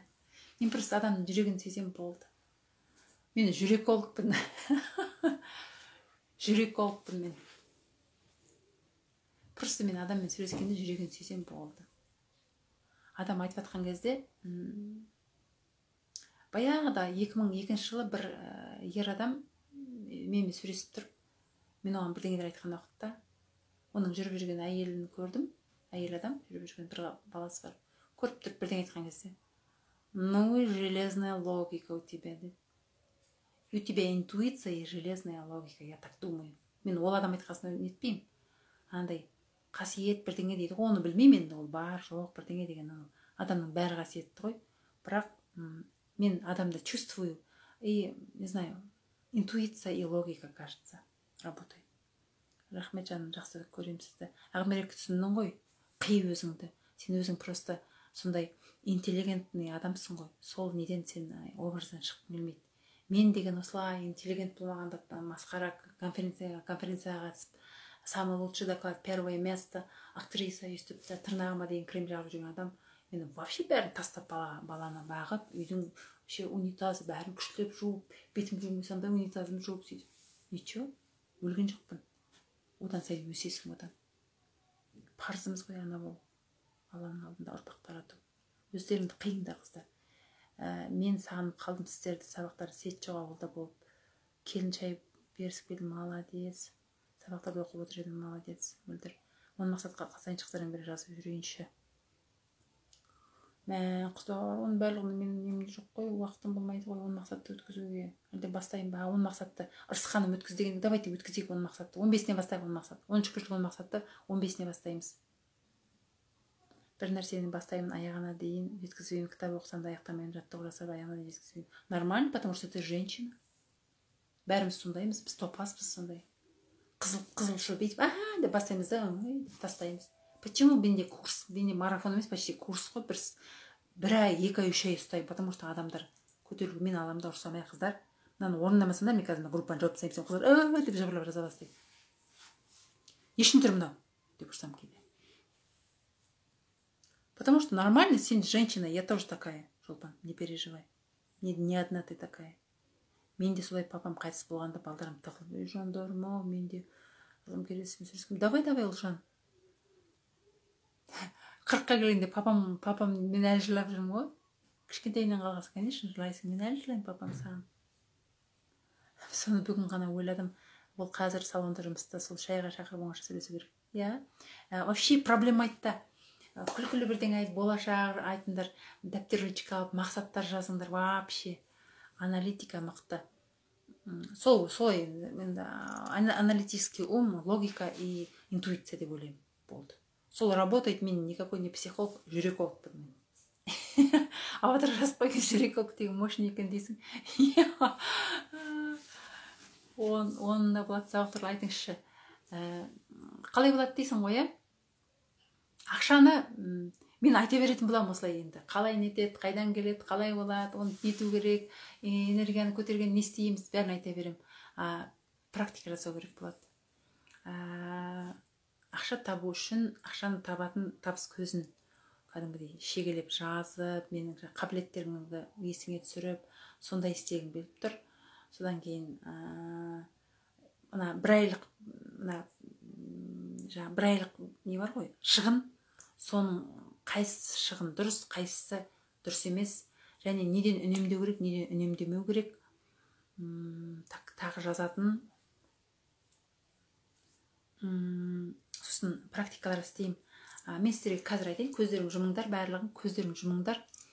Көзіңізді жұмыңыз. Байлық деген қандай образда елестейді? Көзіңізді жұмыңыз. Байлық деген не ол? Богатство. Ол біреуге ер адам ба, очки киген, дипломат, әлде бұл кемпір ма, бір әйел ма? Ол қандай? Елестетіңіз өзіңіздің байлығыңызды. Өзіңіз тұрасыз, мен жерде өзіңіз тұрсыз, алдыңызда байлықтың образын елестетіңіз. Мен қатысуым керек деп айтты қыздар. Майрушбай деген адамды көрмесе, дауыстан ақ диагноз қойып тастайды. Дауыспен сезе берем, иә. Сізге WhatsApp-қа жазайын, жаз, өшіріп тастаймын деп те қорқытасыз ғой, иә, өшіріп тастайын деп қорқытам. Енді қайтейін. Сабағын қатысқым келеді, қай сабақтан бастайын айтыңызшы, Маржан. Маржан, сіз менің бір сабағыма қатыстыңыз ғой негізінде. Сізге текті қызға қатысу керек бірінші. Текті қызға қатысу керек сізге. Атор жасамай кейде еркелік кетеміз ғой, иә. Сізді аяп арқылы таныдым. Сіз бір екеніңізді өзіңнен баста деген вебинарыңыз бар екен деген. Бар, әлі бар. Сол тұр. Мен соны сатқым келеді. Бірақ оны көп пачка долларлар. Ақырке пачка долларлар емес, адам қылып елестеді, адам қылып. Жолдасым ішкенде басқа адам болып кетеді, мен де басқа болып кетемін. Ертесінен сол алғасын тағы басқа болып өзгереміз. Шайтан ғой ол деген. Бұндай сөзді бұрын айтпайтын едім, спокойно айта беремін, потому что это ясно. Значит, сіз Алладан алыста болып тұрсыз. Мен сізбен кездескім келеді, кейде бар ғой. Ақтөбеде тұрсыз ғой. Бір кездесіп, бір көргім келеді. Алла берсе жазда, Алла берсе Гүлдана, мамочка объявление бар ғой. Гүлдана екеуміз ұйымдастырып, кездесу жасайтын боламыз. Мен де текті қызға қатысын дейін дегенмін, иә. Міне Ақерке де айтып, текті қызға қатысу керек, бірінші соны жасау керек. Байлықты айтқанда Алматының Ақтауы елестеді. Қыздар күн елестеді. Жоқ, адам елестеу керек, адам. Адам қандай образда? Адам елестетіңіз. Ер адам ба? Ер адам қылып елестетіңізші байлықты. Мужская энергия ғой. Бәрің байлыққа ер адам қылып елестетіңіз. Ешқандай сабаққа қатыспаған. Текті қызға қатысыңыз бірінші. Той көйлегін елестеттім. Қыздар, ой, молодец, әмин. Тауықтың түсіне тары келеді деп. Көздеріңе ер адам елестетіңдер. Байлық қылып ер адам елестетіңдер. Ұзын аппақ, ұзын шифон көйлек киген әйел елестеді. Тоже можно. Енді сол кім мөлдір, соны қасына бара аласың ба? Қасына жақындашы сол әйелдің қасына. Арық фигурный қып-қызыл көйлек дау шляпымен элегантно елестеді. Енді сол әйелдің қасына жақында бар. Еркек дипломат ұстаған. Қасына жақындаңдар. Ер адам қолында дипломат бар. Қасына жақындаңдар солардың. Елестеді ғой. Өзім келді өзім көзіме. Назерке, молодец. Ты миллионерша уже. Ер адам балам елестеді. Бай болып елестеді. Ер адам балам елестеді. Балаңда байлығын отырыс ғой. Дәл авадағы фотоммен классно. Пельшер елестеді. Күліп тұрған. Бай. Сары денер ер адам. Қолын берді. Да, ты богатый уже. Кенжегіл уже богатый. Менде үлкен үй. Ер адам елестеді. Қасына жақындаңдар. Күйеуім келді көзіме. Супер. Күшті костюмін, дипломатпен қымбат сағаты бар. Енді соның қасына жақындаңдар. Жақындай аласың ба қасына? Ты достойна? Сол адамның қасына барып, қолын ұстай аласың ба, әлде қасына жақындай алмай тұрсың ба? Үстіңде қандай киім қазір сен? Үстеріңде қандай киім бар? Сен оның қасына жақындай аласың ба? Елестеп тұрған шляпасын көтерді. Қасына жақындаңдаршы. Мына мысалға мықты қымбат $12,000 Герместің несі тұрады ғой, сумкасын, соны қолыңа ұстай аласың ба мынаны? 12 миллион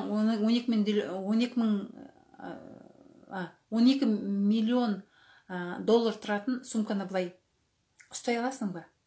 Сол сияқты мына адамды қасына жақындай алып күліп қараймын, маған еркелеп жақындасам, жақсы, өте жақсы. Бара алмай қысылдым, қасына барып едім, құшақтап едім, жылулықты сездім. Бірінші бара алмай қысылдың, потому что байлыққа сен өзіңді достойным деп санаған жоқсың. Содан кейін бардың, құшақтап едім, жылулықты сездің. Потому что сен білесің, уже берекет келсе, сенде жақсылық болатынын сездің. Бара алмай тұрған кім бар?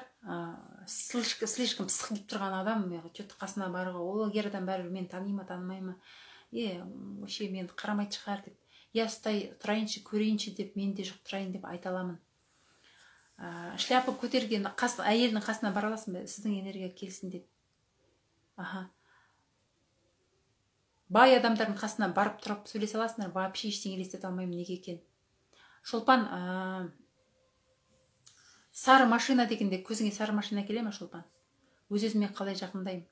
Өзіңді құшақта, ты молодец, ты богачка, сен бірінші миллионер, сен вообще ақша көтеріп кетейін тұрған адамсың сен. Медитация болды ма жаңа кірдім. Жоқ, медитация емес, жай ғана практика ғой, тек тығыз қашан болады. Тек тығыз, мен барлығына энергиям жетпейді ғой. Сізге срочно керек па? Сізге тек тығызды жеке жасайын, онда сізбен жеке.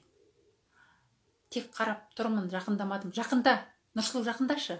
Жақындай аласың ба қасынан? Бардым, күшті классический темекпен қол астын бас езесіп. Мен де бара алмай жатырмын, очки таққан. Ұлжан бар қасына. Сен неге бара алмай жатсың, айтшы? Назарбай елесе күліп тұр, күшті. Неге бара алмай жатсың? Егер үстіңде киімің онша емес болса, үстіңе күшті киімді бүйтіп ал да, ауадан ал да киіп ал. Если сенің туфлиң дұрыс болмаса, күшті туфлиді ал да киіп ал. Если сен бельоң не то болса, мощный бельон ал да киіп ал. Ойша. Бетім не ухоженный, бетім бірдеңе болып жатырсың, бетіңді представь, все, уход бетіңді. Классно. Прямо, неге жақындай алмай тұрсың? Потому что менің машинам жоқ па? Все, ойша, машинам бар машинам уже, все. Қой, ол қайда менің, ол кісінің араласқасын, қонаққа шақырып үйім жоқ, бар үйің уже. Мощный үйің, елестетіп қой. Аха, давай, Ұлжан, сөйт. Қолынан ұстап, дипломатын алып алдым. Құтты болсын дипломатың, ал Альфия. Молодец. Дипломатын алып алдым дейді. Қыздар, кім жақындай алмай тұр, сол өздеріңе мощный бір не жетпей тұр, соны алып алыңдар, ойша. Алла тағала бәрін береді ғой. Киіп ал. Біз потоктамыз, бір потокта, иә. Ақерке, Альфия, кім? Кенжегүл, бәрің уже сразу прямо Мереке, Назарбай елесет деген, мен сен танымаймын ғой, бірақ мощный тоже сенікі. Так, кім еді жаңа? Біздің магазині бар қызым, кім едің атың? Назерке ма? Назира вообще молодец, ерке дейсің. Так, кім жаңа? Кім еді жаңа магазиніміз бар қызым? Назерке, бай Назерке. Так. Майра апа, көбіне мен молшылықты ойласам, ақ машинамен балаларыма садикке сабақтарына апарып тастаймын. Костюммен бар, қыздармен бірге шай ішіп тәтті. Супер. Жұмыстанып жүрген мелесейді. Молодец. Құшақтасып кетіп қалдық. Супер. Қуанып қарсы алды. Алматыдағы өте қымбат үйдің алдында тұрып. Супер. Қыздар, түсіндіңдер ғой. Это что значит? Ол байлықтың артынан қуған, ақшаның артынан қуған, бір байлықтан өлген деген адам емес. Просто Алланың бүкіл байлығына, ол тек қана машина, көлікпен шектеліп қалмайды. Мен көбіне салам ғой, кит көргім келеді, дельфиндерді көргім келеді. Мен Швейцарияға барғым келеді. Мен таудың ең үстіне мініп алып, менің арманым Алматыға барған таудың басына көтеріліп өтті. Адамдар қаптап жүр, жаман жүргім келді, мен таудың басында отырғым келді. Осы Бишкекке барғанда до конца Қазақстанның границасына дейін 5 сағат таудың басында жүрдік. Но бүйтіп жалғыз өзім отыруға бір қиыр ұшына отырғым келді. Ондай мүмкіндік болған жоқ қасымда. Күйеуім болды, Дәурен, кім, Нұрболат, Юсуф. қасында адамдар болды. Бір құшақ тюльпан гүлін алып алдым, супер. Мен байлық ақша туралы ойласам, Давлатовты елестетсем, супер. Көптің да Давлатовты. Столға отырып келіссөзбен чек жазып беріп жатыр, көп ақша, супер. Алла беріп жатыр деп ойла. 2 этажды ақ Range Rover менікі болып тұрғандай болды. Күйеуім екеуміз құшақтасып тұрмыз, молодец. Қыздар, бұның барлығы Аллаға ниет, иә. Бірақ оған достойны болуымыз керек, иә. Аллаға жақындай беремін. Байлықты ойласам, сандыққа елестейді. Молодец. Жоқ, көре алмадым, медитацияда ештеңе көре алмадым, алмаймын. Шолпан, өйтіп істеме. Ол жасамайды деген болмайды. Значит, сен өзің бір нәрсені есіңе түсіргің келмейді, естің келмейді. Ол болмайды. Сен даже қараңғыны біткенде қараңғы елестей ма, это уже сенің подсознаниең жұмыс жасап тұр деген сөз. Жұмыс жасау керек. Мен де арман біткен күнде аппақ костюм шалбармен, шашым мейк, керемет құттықтау грамотамен дәу құшақ гүл ұстап тұрамын. Әмин, қасында күйеуім, қыздарым. Түсіндіңдер ме, қыздар? Кәдімгідей сондай кереметке деп ниет қылыңдар, потому что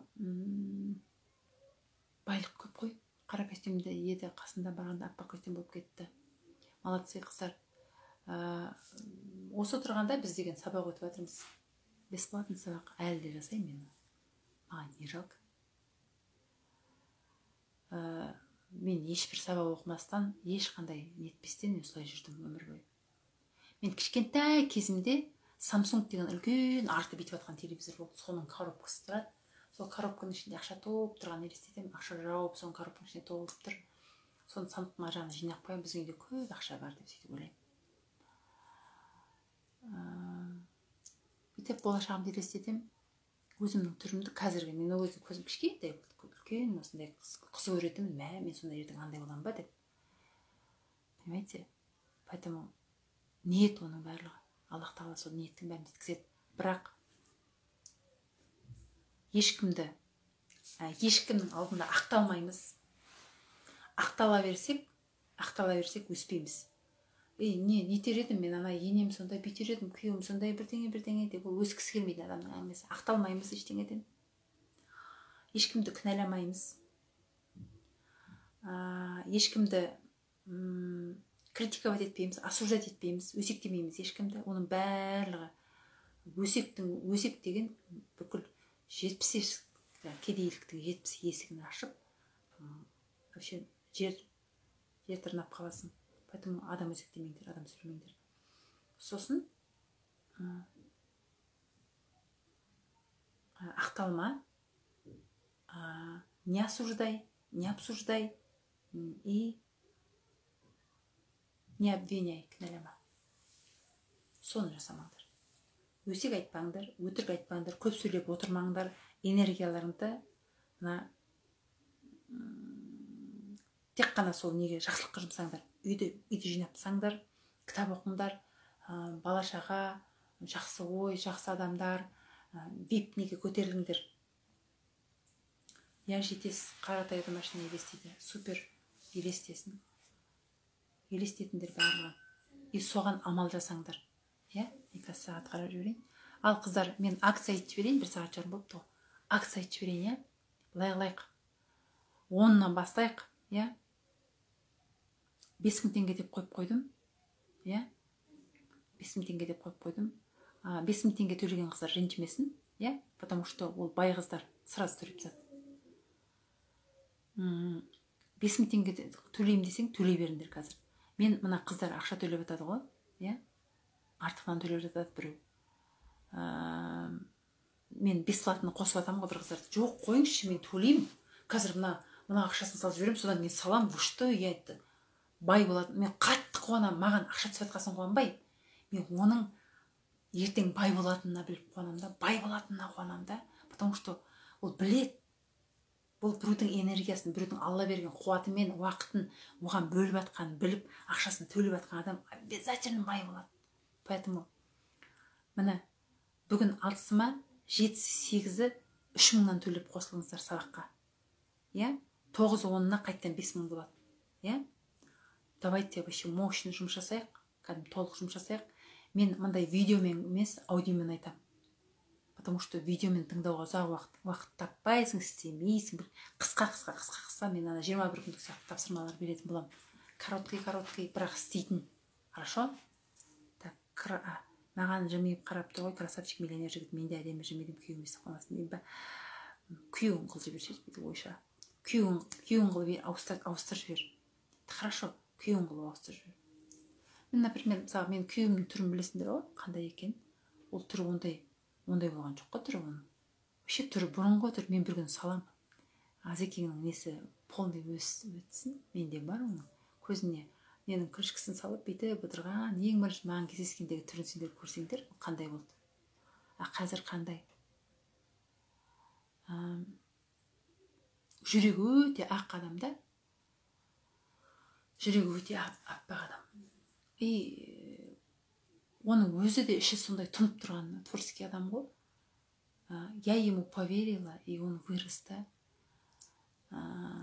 Ол өзіне өзі сенбей қалады ер адамдар көбіне. Біз сенгеннен кейін ғой, сондай көтерілетін, понимаете?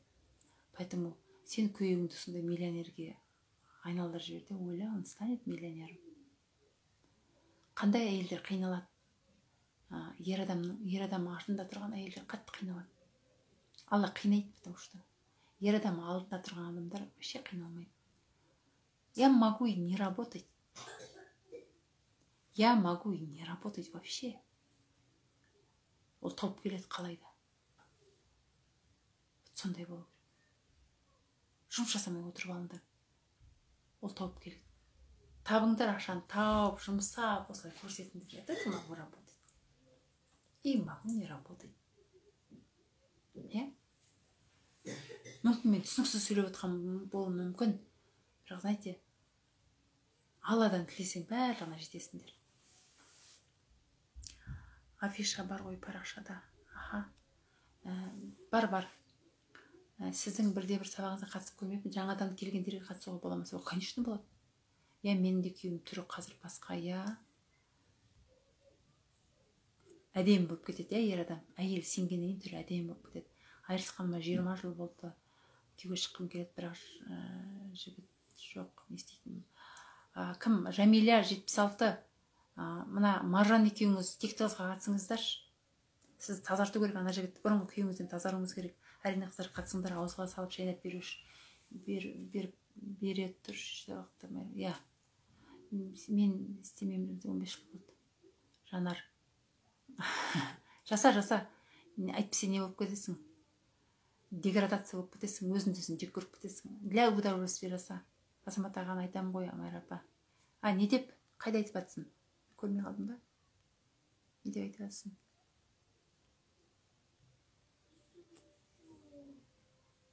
Шайнап берет деген ғой, шайнап берем.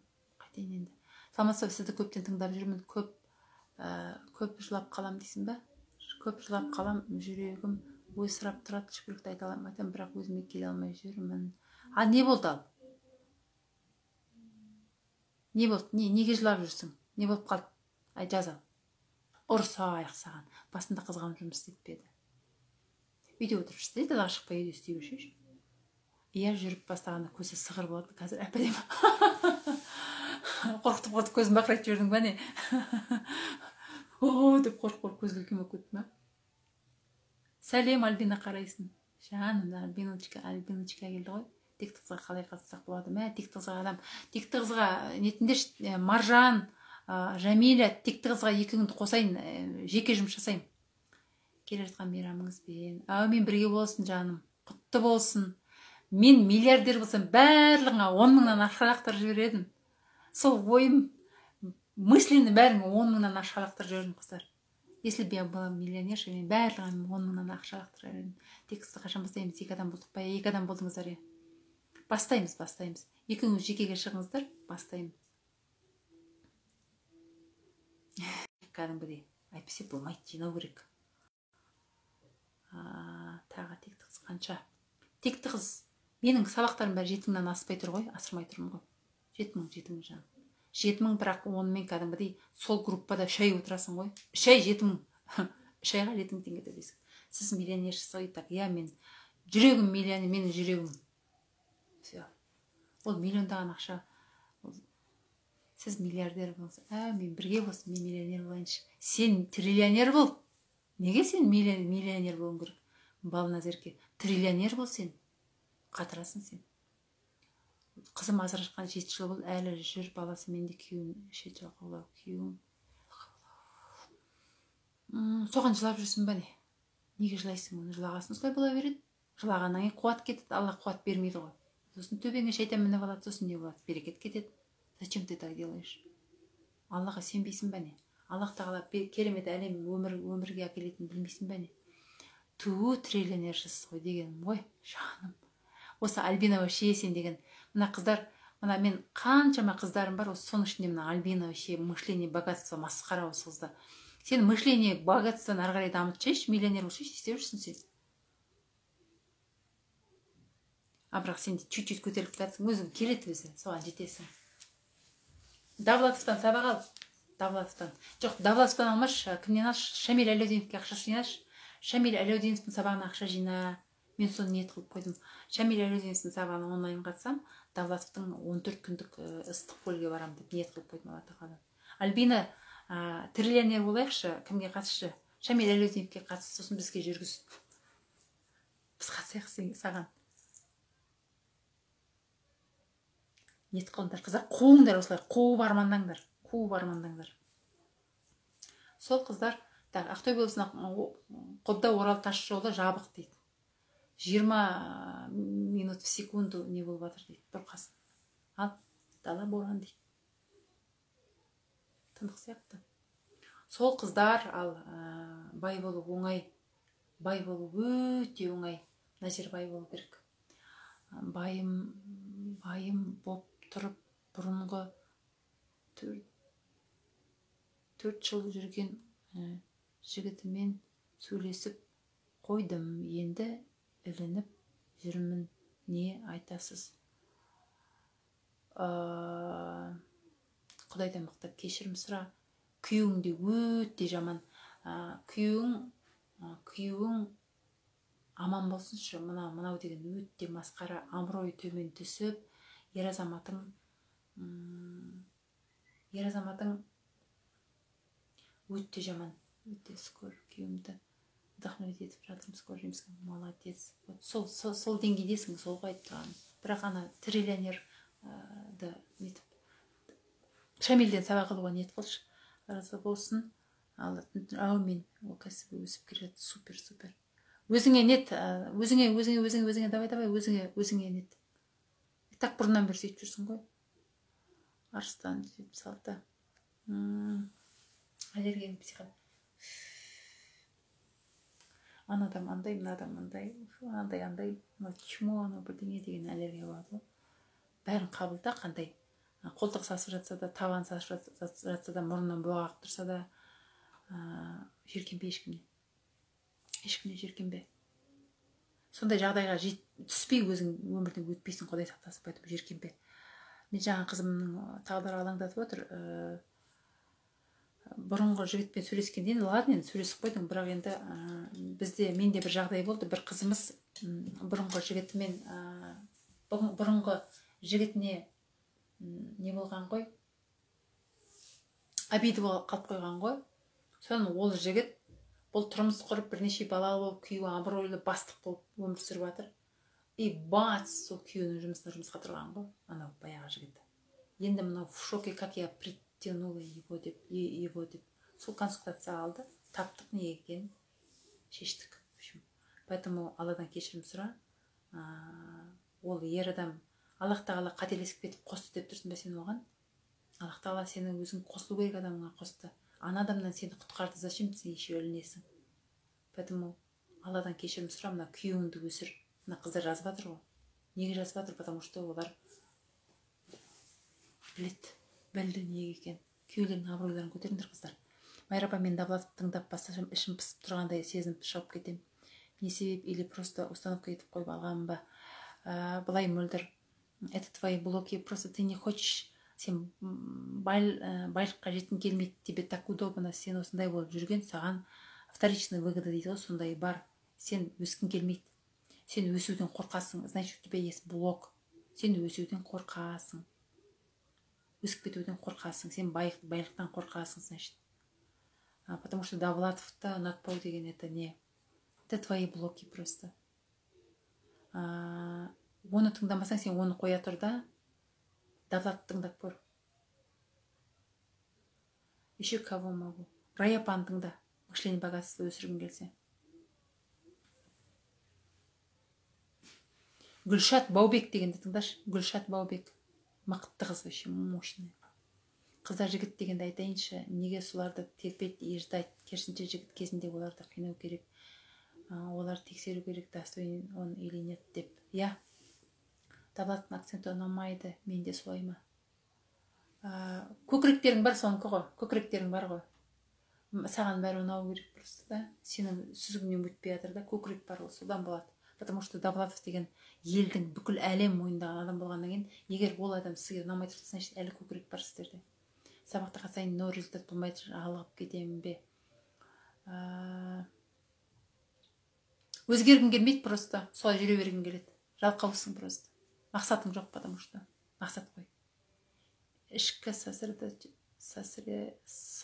состояниені гармонияға жеткізуден бастау керек. Алла тағаланы еске алғанда ішің сразу гармонияға келеді.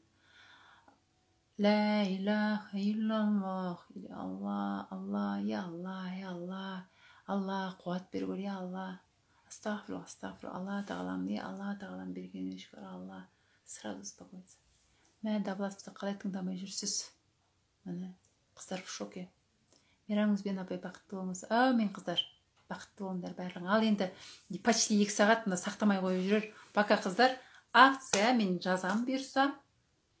Сол тіркеліңіздер, мен группаны ашайын, ақша төлеп қойған қыздар жинайын, жақсылап практиковать етеміз. Жаңа элементарный нәрсе істедік, жақсы болып қалдыңдар, байлық туралы.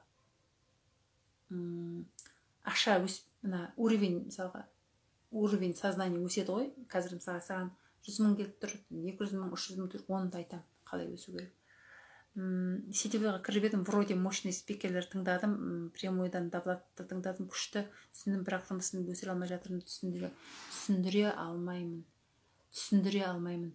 Пока түсіндіруге дайын емес, пока ала беріңіз, сосын бір күні өзіңіз бір деңгейге жетістікке жетесіз ғой, сосын айтқың келіп кетеді, мен жеттім, адамдар жетсінші деп. 3 теңгелік сабақ, қандай сабақ естімей қалып, кешіріңізші. Ақша туралы сабақ, акция жасап жатырмын, қазір WhatsApp жазайын консультацияға. Жарайды. Сол пока қыздар сақталмай қалар. Пока мейрамымыз құтты. Әумин, ал қыздар, мейрамымыз құтты болсын келе жатқан. Алла тағалаға сүйкімді болайықшы. Сіп сүйкімді, Аллаға сүйкімді адам деген барлығына сүйкімді болады. Сосын намаз оқығанда қорыққаннан оқымаңдаршы. Оқығың келгесін оқыңдаршы. Почему намаз оқың? Потому что сильно хочешь, потому что любишь Бога, потому что сенің душаң так хочет намаз оқуға сұрып, сосын оқыңдаршы қыздар, хорошо? Өздерін қорламаңдаршы. Оқығыларың келіп баратқасын оқыңдаршы. Я қыздар. Бір Алла жары болсын. Я Алла тағалам. Берекелі, бай болуға біз міндеттіміз қыздар. Мұсылманның парызын білесіңдер ғой, соның ішінде Меккеге бару мен зекет беру ол байлардың міндеті. Біз сонда бай болу парызымыз қыздар, представляете? Парыздарыңды орындаймыз бәріміз. Қыздар, пока қыздар. Көкіректі кетіріңдер, не аласыңдар көкіректі. Довлатовты неге нағып менсінбей жүрсіңдер? Довлатовты менсінбей жүрсіңдер ғой. Энергетикаңыз келді маған. Жаным, ағырке вообще күшті болып баратсың сен. Знаете, отдавайте. Если хотите получить, отдавайте. Энергию отдавайте, деньги отдавайте, подарки. Мен подарки бермей қалсам білмеймін. Кеше бір букетті алуға уақыт болмайды. 3 баламен таксимен жеткенше магазинге барып кетіп қалсам уақыт. Сөйтіп жүргенде